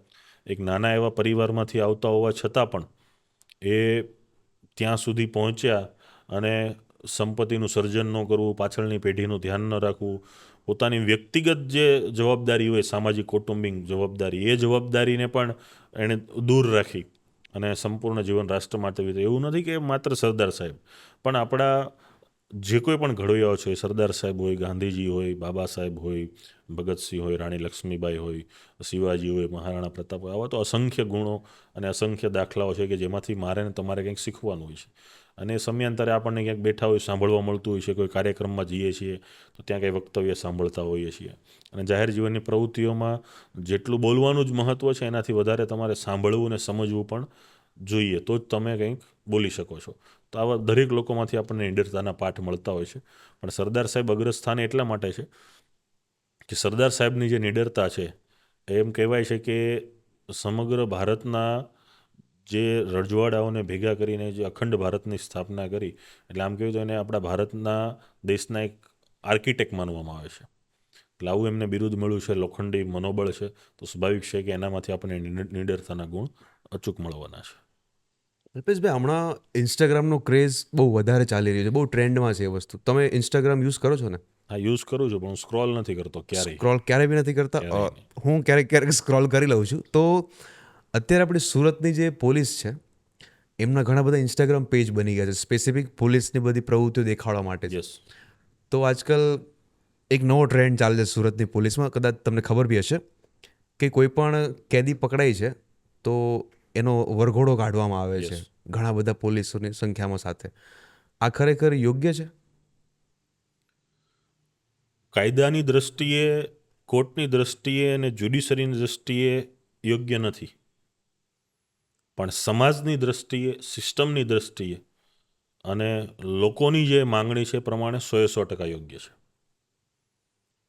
એમાં જે કેદીના માનવ અધિકારો દર્શાવ્યા છે, જે આપણા કાયદામાં છે, એનું હનન થાય છે, પણ માણસોના જે માનવ અધિકાર છે એવી જેણે પ્રવૃત્તિ કરી છે કે જેને માનવ અધિકાર મળવા પાત્ર જ ન હોવા જોઈએ, તો એવા વ્યક્તિઓના ચોક્કસ વરઘોડા થવા જોઈએ. એ કોઈ પણ સરકાર હોય, કોઈ પણ સિસ્ટમ હોય, કોઈ પણ ગૃહ મિનિસ્ટર હોય અને કોઈ પણ પોલીસ હોય, પોતાના વિસ્તારમાં આવા અસામાજિક તત્વોને સુધારવાની ફરજ એ ત્યાંના થાણા અધિકારીની છે, ત્યાંના પોલીસ ઇન્સ્પેક્ટરની છે. અને જે પણ અધિકારીઓ આ કામ કરે છે, આવા અસામાજિક તત્વોને છાવરા વગર લોકોની સામે એમને હાથ જોડાવે છે, દરેક અધિકારીઓને હું નતમસ્તક વંદન કરું છું. પણ સાથોસાથ એ પણ મારી વિનંતી છે કે આવા કાર્યની પાછળ એના ખરાબ કાર્ય છુપાવવા પણ ન જોઈએ. કોઈ અધિકારી વરઘોડા કાઢે છે એટલે એ અધિકારી કરે એ જ સાચું એવું નથી હોતું. એક કામ સારું કરી અને બે જણાને ખોટી રીતે પૂરીને પણ એને ખોટી એરેસ્ટ કરે તો એના માટે પણ એ પણ ખોટી વાત છે ને એ પણ ગુનો જ છે.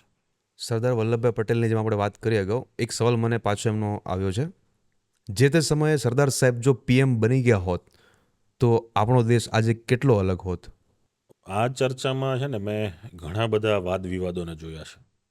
મેં આજે જ એક આ વાદ વિવાદ વિશેનો આખો એક લેખ વાંચ્યો, એક 200-300 લીટીનો. પણ આ વાદ વિવાદને હું એટલા માટે નથી માનતો કે સરદાર સાહેબે એનો અફસોસ એની જિંદગીમાં ક્યારેય નથી કર્યો, તો એ વાદ વિવાદ ઉપર લોકોએ પણ એનો અફસોસ ન કરવો જોઈએ. સરદાર સાહેબને શું મળ્યું ને એની કરતાં સરદાર સાહેબે આ દેશને શું આપ્યું એની ઉપર ચર્ચા થાય તો ખૂબ યથાર્થતા રહેશે. એ પીએમ બન્યા કે ન બન્યા, પણ અત્યારે જેટલા પીએમ બને છે એને નમન કરે છે, એને પગે લાગે છે, એના સિદ્ધાંતોને અનુસરે છે, એની સિસ્ટમ શું હતી એને જાણે છે, એ ખૂબ મહત્ત્વનું ગણાશે. સરદાર સાહેબ કદાચ માનો કે આપણે એમ કહીએ કે પીએમ બની ગયા હોત તો શું થાત, પણ એ ચર્ચા કરવા માટે પહેલાં હું પણ લાયક નથી કે સરદાર સાહેબ પીએમ બની ગયા હોત તો શું થાત. એ તો સરદાર સાહેબ જ નક્કી કરી શકત. અને એવડું વિશાળ વ્યક્તિત્વ હતું કે એમણે ગાંધીજી સાથે પણ કામ કર્યું, જવાહરલાલ નહેરુ સાથે પણ કામ કર્યું, બાબા સાહેબ સાથે પણ કામ કર્યું. જે તે વખતે જે ભારતની રચના જે થઈ એ પહેલાં આપણે અહીંયા બે દળ હતા, એક ગરમ દળ ને એક નરમ દળ. એ ગરમ દળ એટલે એમાં એકદમ આંદોલનકારી સ્વભાવ, ભાઈ ભગતસિંહ છે, લાલા લજપત રાય છે, બધા એકદમ ગરમ સ્વભાવ. નરમ દળ ગાંધી બાપુને એકદમ શાંતિથી, કુનેહથી વિચારવાનું, અહિંસામાં માનવાનું. પણ દરેક પાસા એવા હોય છે કે બધાના સમન્વયથી જ દેશની રચના થઈ. એનો પણ એટલો જ રોલ હતો ગરમ દળનો, તો સામે નરમ દળનો પણ એટલો જ રોલ હતો. એટલે હવે આપણે એમ કહીએ કે ગરમ દળ ન હોત તો શું થાત, નરમ દળ ન હોત તો શું થાત. એ શું થાત એ પછીનો વિષય છે, પણ થયું શું એ હકીકત છે.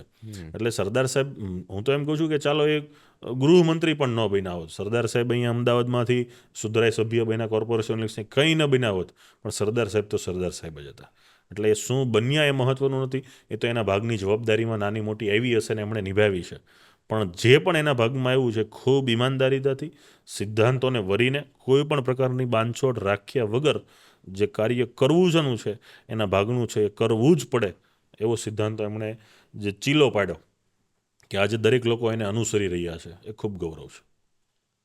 નરેન્દ્ર મોદીજીને તમે કેટલી વાર મળ્યા છો? નહીં, હું ક્યારેય નથી મળ્યો. બહુ સારી રીતે ઓળખતો તો હશો જ ને એમને? હા, તો સ્વાભાવિક છે કે આજે એમની ઘણા વર્ષનું શાસન કર્યું છે, 3 થી 4 ટર્મ ગુજરાત સીએમ રહ્યા છે, પીએમ બન્યા છે આટલા વર્ષોથી, તો સ્વાભાવિક છે કે દરેક લોકો ઓળખવાના છે. એમના કોઈ 2-5 કાર્યો જે બહુ બહુ તમને પસંદ આવ્યો કે આ ડિસિઝન બહુ પ્રોપર લેવાનું, એવા કોઈ? અ, એક તો જે રામ મંદિરવાળી વાત હતી, ઘણા હિન્દુઓના આસ્થાઓનો વિષય હતો, એનાથી ઘણા બધા લોકો ખુશ છે. બીજું એમનું જે કામ કે 370ની કલમ જમ્મુ કાશ્મીર, એનાથી પણ લોકો ખૂબ ખુશ છે. પછી ત્રીજી જે એમની જે વાત છે કે જે લોકો એમની વાહવાહી કરે છે કે ટીમ સાથેનું કામ કરે છે, સંગઠનમાં માને છે, અને સરકારના કે ભારતીય જનતા પાર્ટીના કે લોકોના ઘણા બધા અરમાનો હતા, એમને એ પરિપૂર્ણ કરી રહ્યા છે અને આજે એક સારા લીડર તરીકે પ્રસ્થાપિત થયા છે. કોઈ પણ વ્યક્તિના કામો આપણે ગણાવીએ તો એમાં ટોપ કામો 5 કામો દરેકના મતે અલગ અલગ હોય છે. મારા મતે આ કામો હોય, કોઈ બીજાની રાય લેવામાં આવે તો બીજા કામો હોય. પણ મેં પહેલાં કીધું એમ કે સરદાર સાહેબમાંથી ગુણો જેમ શીખા કે ભાઈ તમને જે જવાબદારી આપી છે એ તમારે જવાબદારી નિભાવવી જોઈએ, એવી રીતે પીએમ શ્રીને જે જવાબદારી ભારતના નાગરિકોએ આપી છે તો એમની જવાબદારી એ નિભાવી રહ્યા છે. પાટીદાર સમાજનું જે આંદોલન થયું હતું એના અમુક આગેવાનો અલગ અલગ પાર્ટીમાં જોડાઈ રહ્યા છે, એ ન્યૂઝ તમને મળતી હશે, જી. એના ઉપર તમારું શું રિએક્શન છે? જો પોલિટિકલ પાર્ટીમાં જોડાવું, પાર્ટીઓ છોડવી, બીજી પાર્ટીમાં જવું, બીજી પાર્ટી છોડવી, અલગ જવું, એ દરેકની સ્વતંત્ર રાય છે. જ્યારે પણ આંદોલન થયું ત્યારે આંદોલનમાં બે ઝીઝક થઈને પોતે ભૂમિકા ભજવી છે, સમાજ માટે કંઈક કર્યું છે. આંદોલન કેવું હતું કે એ કોઈ વ્યક્તિ, અમે માની લો કે આંદોલન કર્યું તો એ વ્યક્તિગત મારા માટે કે મારા પરિવાર માટે કે મારા ઘર માટે એના માટે નહોતું. આજે આંદોલન 50, 100, 200, 500, 1000, 2000, 5000 યુવાનોએ કર્યું તો એમાં એના આર્થિક રીતે ઘસારો થયો, માનસિક રીતે થયો, શારીરિક રીતે થયો, જેલો ભોગાવી, 14 યુવાનો શહીદ થયા, એમના પરિવારોને જે એમની જે ખોટ પડી રહી છે, તો એ એટલા જ લોકોના કારણે આજે કરોડો લોકો એનો લાભ લઈ રહ્યા છે, કરોડો લોકો. એટલે પછી કોઈ વ્યક્તિ ક્યાં જોડાય છે, શું જોડાય છે, એનો મને એવું નથી લાગતું કે એ કંઈ સાચું હોય કે ખોટું હોય. સ્વાભાવિક છે કે મને જે પાર્ટીમાં લાગ્યું હું જોડાણો, બીજા કોઈને કોઈ પાર્ટીમાં લાગ્યું તો તે જોડાણા, ત્રીજાને લાગ્યું કે મારે જોડાવું જ નથી પાર્ટીમાં, તો એ આજે પણ સામાજિક કાર્ય કરે છે. એટલે દરેકની પોતાની અલગ અલગ વિચારધારા છે, દરેકનું પોતાની અલગ અલગ માનસિકતા છે, દરેક લોકોની કામ કરવાની સિસ્ટમ અલગ અલગ છે, પોતપોતાની રીતે કામ કરે છે. જાહેર જીવનમાં આપણે આપણું કામ કરવું જોઈએ, પછી એનાથી કોને શું ફાયદો થાય છે કે નથી થતો એ મહત્ત્વનું એટલા માટે નથી કે આ કોઈ પણ પોસ્ટ પગારદાર નથી, બિનપગારી પોસ્ટો છે. એટલે લોકો કામ કરે છે, મજા આવે લોકોને સ્વીકારે, નથી ગમતું તમે કામ ખરાબ કરો છો લોકો તમને નહીં સ્વીકારે. કામ કરતું રહેવું જોઈએ અને લોકોમાં શું એની ચર્ચા ચહલ પહલ થાય છે એ તો થતી રહેવાની છે. કેમ કે આજે સરદાર સાહેબ, ગાંધીજી બાપુ કે જેણે આ રાષ્ટ્ર માટે પોતાનું સર્વસ્વ આપી દીધું છે, તો એના માટે પણ પાનના ગલ્લે 5 ખરાબ વાતો થતી હોય છે, તો એનાથી વિશેષ તો હું ને તમે ને આપણે કોઈ નથી, વાતો થતી રહેવાની છે. તમને કોઈ દિવસ ઓફર આવી છે કે દબાવવાનો પ્રયાસ થયો છે? જો આંદોલનમાં કોઈ પણ પ્રકારનો આંદોલનકારી હોય એને દબાવવાનો, ઓફર થવાનો પ્રયાસ થાય એ ખૂબ સામાન્ય બાબત છે. પણ એ પ્રયાસના ભાગરૂપે તમે આંદોલન નથી છોડ્યું એ મહત્ત્વની બાબત છે. એ તો સ્વાભાવિક છે કે કોઈ પણ પક્ષ સરકારમાં છે, કોઈ પણ સત્તા છે, કોઈ પણ સિસ્ટમ છે, એની સામે તમે કંઈક કરો છો તો એના તરફથી ઓફર આવવાની છે, એના તરફથી તમને દબાણ આવવાનું છે, એના પ્રેશર આવવાના છે, તમારા ઉપર કેસો થવાના છે, આ બધું થવાનું છે. પણ એનાથી આંદોલનાત્મક પ્રવૃત્તિ બંધ નથી થઈ. એમાં હું ને અમારી સંપૂર્ણ ટીમ આવી ગઈ કે આંદોલનાત્મક પ્રવૃત્તિઓ બંધ ન કરી, જ્યાં સુધી સમાજને અનામત ન અપાવી ત્યાં સુધી દરેક લોકો લડ્યા છે. તમે આપમાં જોડાયા, ધારાસભ્ય તરીકે લડ્યા, આ જે બધા વિચારો હતા એની પાછળ શું કારણ હતું? એ વિચારોમાં એવું હતું કે અમે છેલ્લા જ્યારે 2022માં ગુજરાત વિધાનસભાનું ઇલેક્શન ગયું ત્યારે મેં અહીંયા ઉમેદવારી વરાછામાંથી નોંધાવી હતી. તો 2022 ને 2015 જે 7-8 વર્ષનું પીરિયડ છે, એ પીરિયડ દરમિયાન ઘણા બધા ઉતાર ચઢાવ અમે અમારી ટીમે જોયા. 22માં નક્કી કર્યું કે આપણે સિસ્ટમ સામે તો ઘણું લડ્યા, હવે સિસ્ટમમાં જઈને પણ કંઈક કરીએ. અને એ નિર્ણયમાં પણ અમે જે સુરતની અમારી ટીમ છે અમે બધા બેઠા, સંપૂર્ણ લોકો, નાના કાર્યકરથી લઈને જવાબદાર દરેક પદાધિકારીઓ, અને ચર્ચા કરી, જેમાં અને પછી નિર્ણય લીધો કે આપણે દરેકના વ્યક્તિગત રીતે નિર્ણયો, કોઈ સામૂહિક નહીં, દરેક લોકોને એક એક કરીને સાંભળ્યા, અને એમાં જે મેજોરિટી નિર્ણય આવ્યો કે આપણે આમ આદમી પાર્ટી સાથે જોડાઈ અને રાજકીય રીતે આપણો શુભારંભ કરવો જોઈએ. અને રાજકીય રીતે અમે ત્યાંથી પદાર્પણ કર્યું અને 2022નું વિધાનસભાનું ઇલેક્શન લડ્યા. હાલ સમય થોડાક દિવસ પહેલાંની વાત કરીએ તમારી, તો આપમાંથી તમે ભાજપામાં આવ્યા. યસ. આની પાછળ શું મહત્વનું કારણ હતું? સૌથી મહત્ત્વનું કારણ એ હતું કે આપમાં જ્યારે પણ અમે હતા ત્યારે કોઈ અમારું અપમાન થયું હોય કે માન સન્માન નહોતું, એવો કોઈ પ્રશ્ન નહીં હતો. પણ આમ આદમી પાર્ટીની સાથે જોડાયા, ઇલેક્શન લડ્યા, આ વિસ્તારમાંથી અમને 50,000થી વધારે મત મળ્યા. અમારી સામે હરીફ ઉમેદવાર હતા, એ જીતી ગયા ભારતીય જનતા પાર્ટીમાંથી.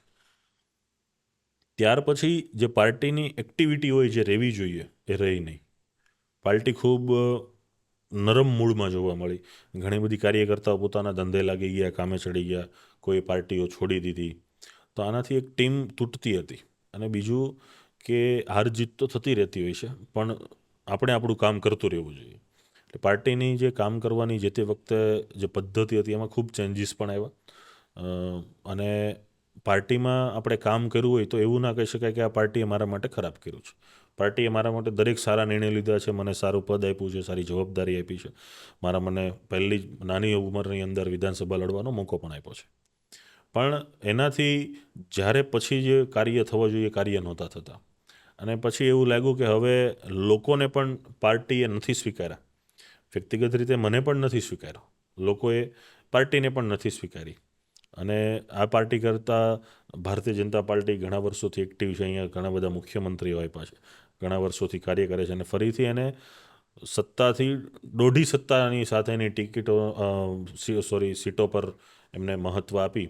અને 156 જેવી સીટો, અત્યારે તો 162 ઉપર થઈ ગઈ. ત્યાં વખતે 156 સીટોમાં જીત અપાવી હતી.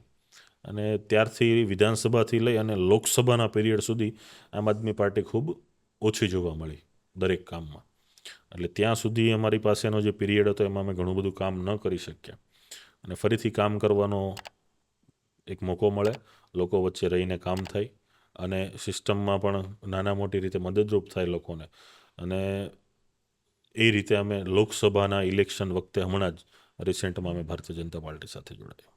અલ્પેશભાઈ, કદાચ એવું બને કે અત્યારે જે મેઇન પાર્ટીઓ છે, જેમ કે ભાજપા થઈ ગઈ, આમ આદમી પાર્ટી થઈ ગઈ, કોંગ્રેસ, કદાચ આ બધી પાર્ટીઓને એક સમાંતર કરી આપવામાં આવે, એવો એક નિર્ણય કદાચ સરકાર દ્વારા લેવાય, તો એ સરકાર તમારા મતલબ એ યોગ્ય હશે તમારા મત મુજબ?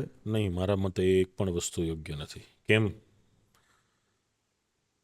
કે હું ને તમે ભણ્યા તો સમાજ વિદ્યા, સોશિયલ સાયન્સ, મેથેમેટિક્સ, એની બુકો અલગ અલગ છે.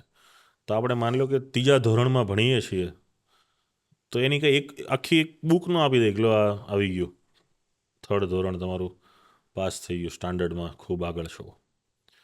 દરેક લોકોની કંઈક ને કંઈક બંધારણ છે, કંઈક ને કંઈક એની વિચારસરણી છે, કંઈક એની કામ કરવાની સિસ્ટમ અલગ અલગ છે. આંદોલનમાં કોંગ્રેસ સાથે પણ એટલું મળવાનું થયું, એના લોકો પણ મળતા, રાજકીય લોકો. ભારતીય જનતા પાર્ટી સાથે પણ એટલા લોકો મળતા, ને એની સાથે પણ કામ કર્યું. આમ આદમી પાર્ટી આવી, એમાં તો હું વ્યક્તિગત પોતે જ હતો. ત્રણેય પાર્ટીઓની કામ કરવાની પદ્ધતિ અલગ છે, મેં નજીકથી જોયું છે એટલે કહું છું. ત્રણેય પાર્ટીની વિચારસરણીઓ અલગ છે, ત્રણેય પાર્ટીના એજન્ડાઓ અલગ છે, દરેક પાર્ટીની સ્થાપના પણ અલગ છે. એટલે બધાના અલગ અલગ પાસાઓ છે. આજે બધાને એક કરી દેવાના હોય તો એનો મતલબ એવો થાય કે એ એક થવાના નથી. પણ માનો કે એક કરી દેવામાં આવે તો એ પછી પેલું કે ભાઈ આ જ લોકો રાજ કરવાના છે, તો પછી હિટલર શાહી ઊભી થઈ જાય.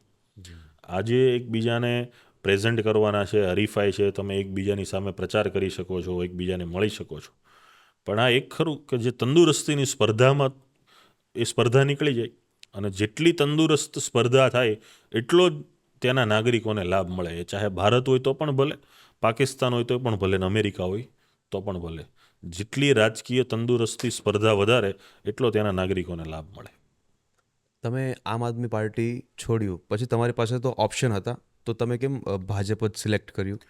જે આમ આદમી પાર્ટી છોડ્યા પછી અમારી પાસે બે ઓપ્શન વધે. ગુજરાતની વાત કરીએ તો કોંગ્રેસ ને ભાજપ. કોંગ્રેસ છેલ્લા 30 વર્ષથી પણ વધારે ગુજરાતમાં સત્તામાં નથી. અને સ્થાનિક સ્તરની વાત કરીએ, સુરતમાં પણ એમનું પરફોર્મન્સ તે વખતે હતું નહીં. કોર્પોરેશન પણ 0, એક પણ ધારાસભ્ય નથી. આ વિસ્તારના દક્ષિણ ગુજરાતના કોઈ સાંસદો નથી. ગુજરાતમાં પણ પાર્ટી ઘણી બધી નિરુત્સાહી છે. ઘણા સમયથી સત્તાઓ નથી એટલે સંગઠનમાં પણ બહુ ઓછા લોકો કામ કરતા હોય છે. નાની મોટી ફેરબદલો પાર્ટી કરતી હોય છે પણ પરફોર્મન્સ નથી થતું. એટલે પછી આખરે ફરીથી ટીમ સાથે મળ્યા અને ટીમ સાથે જ નક્કી કર્યું. અને કોઈ વ્યક્તિગત આજ સુધીમાં પણ મારો કોઈ વ્યક્તિગત નિર્ણય ક્યારેય નથી રહ્યો અને ભવિષ્યમાં પણ રહ્યો છે નહીં. કેમ કે અમે પહેલેથી ટીમ સાથે કામ કરીએ છીએ. નાનામાં નાનો કાર્યકર્તાને પણ પૂછી અને આગળ વધીએ છીએ. અને આ બાબતમાં પણ અમે સૌ સાથે મળી અને ટીમ સાથે જ જોડાવાનું નક્કી કર્યું. ચૂંટણીની જીતનું તો હર કોઈ સેલિબ્રેશન કરતું હોય છે. તમે તો હારની પણ જશ્ન મનાવી હતી. આની પાછળ શું મોટિવેશન હતું? આની પાછળનું મોટિવેશન એક એવું હતું કે સમગ્ર ગુજરાતની અંદર જેટલા પણ લોકો કોઈ પણ પાર્ટીમાંથી જીતતા હોય છે તો એ બધા લોકોનો આભાર સન્માન કરે છે. પણ હારેલી વ્યક્તિ આભાર સન્માન કેમ નથી કરતી લોકશાહીમાં? મને આવું પહેલેથી એટલે ગમતું કે તમે હાર્યા છો ભલે, પણ આ વિસ્તારમાં 1,10,000 20,000 લોકોએ મત આપ્યા, એમાંથી 50,000 લોકોએ તો મને સ્વીકાર્યો છે. 60,000 લોકોએ બીજા ઉમેદવારને સ્વીકાર્યા છે. 3,000 લોકોએ બીજે મત આપ્યા, 2,000 લોકોએ અપક્ષને આપ્યા. એવી રીતે દરેક લોકોને મત આપ્યા છે. તો જેણે મને મત આપ્યા છે 50,000 લોકો, એને તો મારે આભાર માનવો જ પડે. બીજું કે ઘણી વખત કેવું હોય છે કે બહુમતી જ જીતે ને એવું રાજકારણમાં શક્ય નથી. અને હું તમને એક દાખલો આપું કે માનો કે એ પક્ષ છે એને 40 મત મળ્યા, એ પક્ષને 40 મત મળ્યા, બી પક્ષને 30 મળ્યા, સી પક્ષને 30 મળ્યા. 100 મતનું રાજકારણ પૂરું થઈ ગયું. તો જીતો છે એ, પણ બી ને સીના ભેગા કરો 30-30, તો બહુમતી તો 60ની છે. કે એણે આ એ વ્યક્તિને નથી સ્વીકાર્યો એવા 60 લોકો છે. તો એ 60 લોકોનો પણ આભાર તો માનવો જ પડે.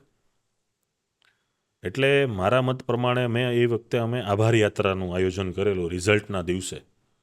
કે વિજેતા ઉમેદવારે વિજય યાત્રા નહોતી કરી, એ પહેલાં અમે અમારી આભાર યાત્રા શરૂ કરી હતી. દરેક લોકોને મળ્યા અને એટલા જ ઉત્સાહની સાથે લોકોનો આભાર પણ માન્યો.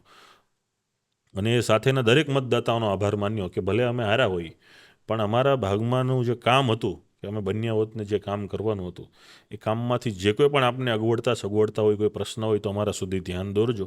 જ્યાં પણ રજૂઆત કરવાની થશે ને તમારા વતી કામ કરવાનું થશે, ત્યાં ચોક્કસ તમને અમે મદદરૂપ થશું. એ ચૂંટણી સમયે લગભગ બધા લોકોને શ્યોરિટી હતી કે આ વખતે તો અલ્પેશ કથિરિયાજી જ આવશે, પણ ન બન્યું એવું. તો લોકોનું શું રિએક્શન હતું આના ઉપર? લોકોના રિએક્શનમાં તો સ્વાભાવિક છે કે રાજકારણ છે ને એક આશા અપેક્ષાઓનો વિષય છે. તો દરેક ઉમેદવાર જીતના ઉમંગ સાથે લડતો હોય છે. એમાં હું પણ આવી ગયો. તો હારવાથી મોરલ ડાઉન થાય, ટીમ તૂટે. અને સૌથી વધુ અમારે ટીમનું મોરલ ડાઉન બહુ હતું. એટલે 6 થી 8 મહિના કરતાં પણ વધારે સમય એવો વીતી ગયો કે છેલ્લા 9-10 વર્ષમાં અમે 6-8 મહિનામાં સિંગલ પ્રવૃત્તિ ન કરી હોય એવું અમારું 2022 થી 2023નો પીરિયડ રહ્યો, ઇલેક્શન પત્યા પછીનો. એટલે પછી ફરીથી બધાને મળવું, નાના મોટા કાર્યક્રમમાં જોડવા, જાહેર જીવનના જે કામો, ભલે તમે પોલિટિકલ કામ નથી કરતા પણ સોશિયલ કામો કરવા જોઈએ, બધાને મળવું જોઈએ. નાની મોટી સમસ્યા હોય તો એનું સમાધાન થાય એ માટેના પ્રયાસો થવો જોઈએ. અને ફરીથી કામ એક્ટિવેટ થયું, ટીમ મજબૂત થઈ, ફરીથી ટીમ કામે લાગી અને લોકો સાથે મળીને આજે લોકોના કામ કરવા લાગ્યા.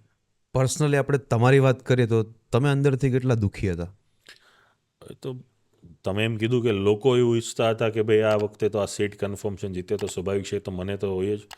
અને હું તો એમ કહું છું કે કોઈ પણ ઉમેદવાર હોય એ દરેક જીતના ઉન્માદ સાથે જ ચૂંટણીના મેદાનમાં ઉતરતા હોય છે કે આ વખતે મારે જીતવું છે. ને એમની જે કોઈ પણ ઈચ્છા હોય તો એ સ્વાભાવિક છે, દુઃખ થતું હોય છે. પણ જાહેર જીવનમાં અમે પહેલાં કીધું એમ કે હાર જીત મહત્ત્વની નથી, તમે તમારા કાર્ય કરતા રહો એ ખૂબ મહત્ત્વના છે. જે તે ટાઈમ પર તમારી દોસ્તી હાર્દિક પટેલ સાથે હતી, એ દોસ્તી વિશે જરાક જાણવું છે અમારે. એ જ્યારે આંદોલનની શરૂઆત થઈ, મારા અહીંયા મેં પહેલાં વાત કરી એમ કે લો શરૂ હતું ટીવાય, અને અમારા એક મિત્ર થ્રુ ખબર પડી કે ભાઈ આ રીતે હાર્દિકભાઈ પટેલ છે એ કામ કરી રહ્યા છે અનામત આંદોલનની, અને અનામત બાબતે એમને સુરત આવે છે. તો અમે સુરત આવ્યા અને ફર્સ્ટ ટાઈમ એ રીતે અમે મળ્યા, પ્રથમ વખત. એમનો પણ સુરતમાં પહેલી વાર પ્રવાસ હતો અને અમે પણ પહેલી વખત મળ્યા, એકબીજાના નંબરની આપલે થઈ, વાતચીતો થઈ. અને પછી એવી જ રીતે ગુજરાતમાં હાર્દિકભાઈ બધે ફરતા હતા અને જ્યાં જ્યાં લોકોએ કીધું કે ભાઈ આ કામ અમે અહીંયા કરશું, એ બધાને એમણે કન્વીનરની જવાબદારીઓ આપી, જે તે વિસ્તારમાં, જિલ્લામાં, શહેરોમાં, અને એ રીતે ટીમ બની. પછી ધીમે ધીમે ગુજરાતની એમ જે બધા ભેગા થયા એમાંથી ગુજરાતની બોડી બની. તો એમાં એને એવું લાગ્યું કે ભાઈ જે કામ કરવા લાયક લોકો છે એને મારે સાથે લેવા જોઈએ. એમાં અમને સાથે લીધા અને આ રીતે અમે ખૂબ સારા એવા મિત્રો બન્યા, સારી રીતે સમાજની ફાઇટ પણ કરી. એમના સમયમાં એમણે જે 3-4 વર્ષથી પણ વધારે સમય સમાજ માટે રાતને દિવસ મહેનત કરી. ત્યાર પછી મારો જે રાજદ્રોહનો જેલવાસ પૂર્ણ થઈને જે દિવસે હું જેલમાંથી બહાર આવ્યો, એ જ દિવસે મને પણ પૂછ્યા વગર અને મને ખબર પણ નહોતી અને મીડિયા સમક્ષ જાહેરાત કરી કે ભાઈ આ જવાબદારી અલ્પેશ સંભાળશે કન્વીનરની ગુજરાતની. પછી જવાબદારી મને આપી. એટલે એની સાથે મિત્રતા પણ ખૂબ સારી છે અને આજે પણ માનો કે એમના વિસ્તારનું હોય કે એ બાજુનું હોય કે કોઈ પણ કામ હોય તો અમે પણ નાની મોટી એમને ફોન કરીએ છીએ કે ભાઈ આ રીતનું કામ છે, લોકોને મદદ થાય. અને હજી પણ કોર્ટ કેસના અંતે બધી કાર્યવાહી ચાલુ છે, સમયાંતરે મળતા રહીએ છીએ. લોકોના પરસ્પેક્ટિવથી જોઈએ ને આપણે, તો હાર્દિક પટેલ અને અલ્પેશ કથિરિયા બંને અલગ થઈ ગયા છે, દોસ્તી તૂટી ગઈ છે, એવું લોકોનું પરસ્પેક્ટિવ છે. ના, અત્યારે હાર્દિકભાઈ જે કામ કરી રહ્યા છે ભારતીય જનતા પાર્ટીમાં, એ ધારાસભ્ય છે. અને તમે એનું આખું પેજ જોજો, ફેસબુક, ઇન્સ્ટા, તે કોઈ પણ સોશિયલ પ્લેટફોર્મ, કે દરરોજ એ પોતાની વિધાનસભામાં કાર્ય કરે છે, દરરોજ, એવરી ડે. અને હું અહીંયા સુરત વરાછા રહું છું, એટલે મારાથી વિરમગામ 350 કિલોમીટર થાય. તો પહેલાં જેમ અમે ફરતા હરતા બધી જતા, એ હવે કામ નથી. એમનું કામ પણ એમના વિસ્તારનું છે. વિસ્તારના જે લોકોએ તમને મત આપ્યા છે, ધારાસભ્ય બનાવ્યા છે, એમના કામ સાંભળવા, રોજે મળવું, બધાને પ્રવાસ કરવો, વિસ્તારોમાં જવું, તો એ બહાર પણ ખૂબ હવે ઓછા જાય છે અને ત્યાંથી જ એની એક્ટિવિટી થતી રહી છે. એટલે બે સાથે જોવા નથી મળતા, એટલે એક સાથે જોવા નથી મળતા. આમ તો હવે બધા સાથે જ છીએ. ખરેખર આવી બધી લડતો કરવી, ફેમિલીથી ઘણી દૂરી આવી જાય છે. તો મારે એ પૂછવું છે કે અલ્પેશ કથિરિયા કેટલા ઇમોશનલ છે? એ તો હવે આમાં ઇમોશનલી વસ્તુ તો કેવી છે કે એ ફેમિલીને જ ખબર હોય. એ બહાર એની કોઈ ચર્ચા ન હોય, બહારનો વિષય ન હોય. અને કોઈ પણ માણસ હોય, ઇમોશનાલિટી તો રહેવાની જ. એવી જ જેવા દરેક માણસોમાં ઇમોશન હોય, દરેક માણસોના સ્વભાવ હોય અલગ અલગ, એવા જ મારા ઇમોશન છે, એવો જ મારો સ્વભાવ છે. અને જેમ બધાને રડવું આવે એવું જ અમને રડવું આવે. એમાં કંઈ અલગ કોઈના આંસુ હોતા નથી. એ ચાહે પોલિટિકલ નેતા હોય, કોઈ સેલિબ્રિટી હોય, કોઈ પણ માણસ કે સામાન્ય માણસ હોય. અને જ્યારે પણ માણસ સુખ હોય ને હશે, એવી રીતે માણસ દુઃખ હોય ત્યારે રડી લેતા હોય છે, અને દરેક લોકોમાં હોય. અલ્પેશ કથિરિયાનું ફ્યુચર વિઝન શું છે અત્યારે? અત્યારે મારી સૌથી વધારે હું મારી ક્રિમિનલ પ્રેક્ટિસ ઉપર અત્યારે એડવોકેસીમાં હું ધ્યાન આપું છું. અને સામાજિક પ્લેટફોર્મ તરીકે અહીંયા જે ખોડલધામ સંસ્થાની જવાબદારી છે એ નિભાવું છું. પોલિટિકલમાં હાલ ભારતીય જનતા પાર્ટી સાથે કામ કરી મારી કોઈ જવાબદારી નથી, પણ ભવિષ્યમાં લોકો માટે કામ કરતા રહેવું, લોકોને મદદ કરતા રહેવું.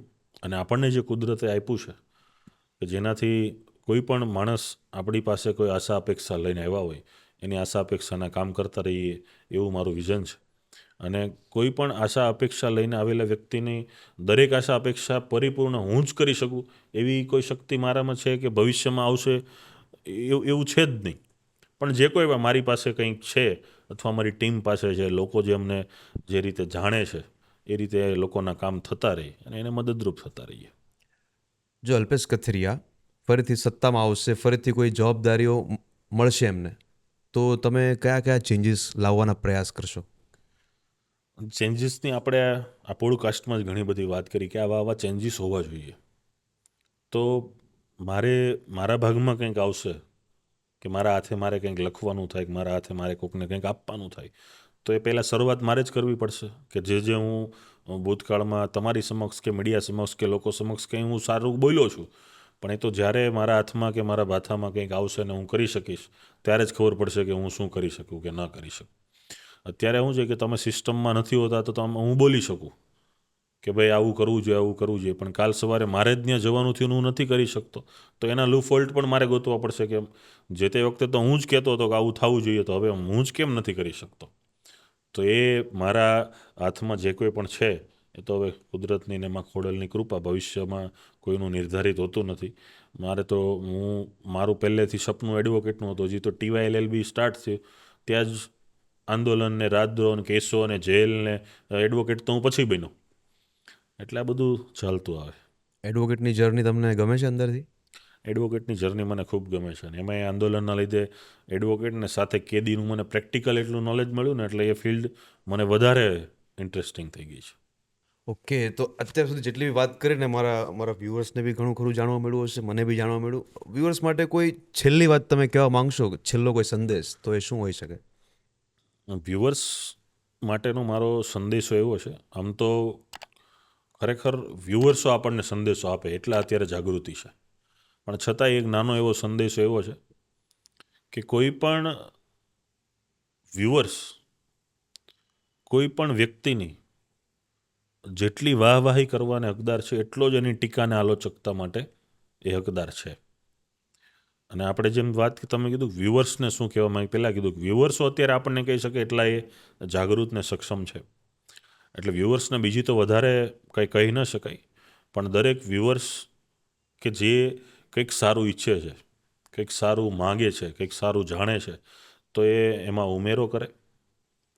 આ ધરતી માટે, આ રાષ્ટ્ર માટે, આ જન્મભૂમિ કર્મભૂમિ માટે એમણે તમને જે આપ્યું છે અને જે કોઈ લોકોને નથી મળી રહ્યું એને આપવાનો એમના પ્રયાસ થાય.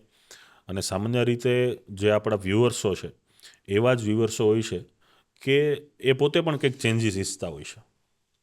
આપણને સાંભળવા જોવા તો આપણે કંઈ એવું સલમાન ખાન, શાહરૂખ ખાન કે કોઈ અભિનેતાઓ નથી કે આપણને જોવે કે સારા છીએ, પણ એને આપણું કંઈક ગમતું હોય, આપણે પોડકાસ્ટનું કંઈક ગમતું હોય, તમારું કંઈક ગમતું હોય, મારું કંઈક ગમતું હોય, તો આમાંથી વ્યુઅર્સો પણ સામાજિક વ્યવસ્થામાં જ જીવે છે, સમાજ જીવનમાં. તો જ્યાં પણ નાના માણસને કંઈ નાની મોટી હેલ્પની જરૂર હોય તો પોતે જે ક્ષેત્રમાં છે એ ક્ષેત્રના અનુભવથી નાની મોટી મદદ કરે. ઓકે, સો તમારું ખાસ થેન્ક યુ કહેવા માગું છું કે વોઇસ ઓફ વ્યુઅર્સના પોડકાસ્ટમાં તમે ભાગરૂપ બન્યા.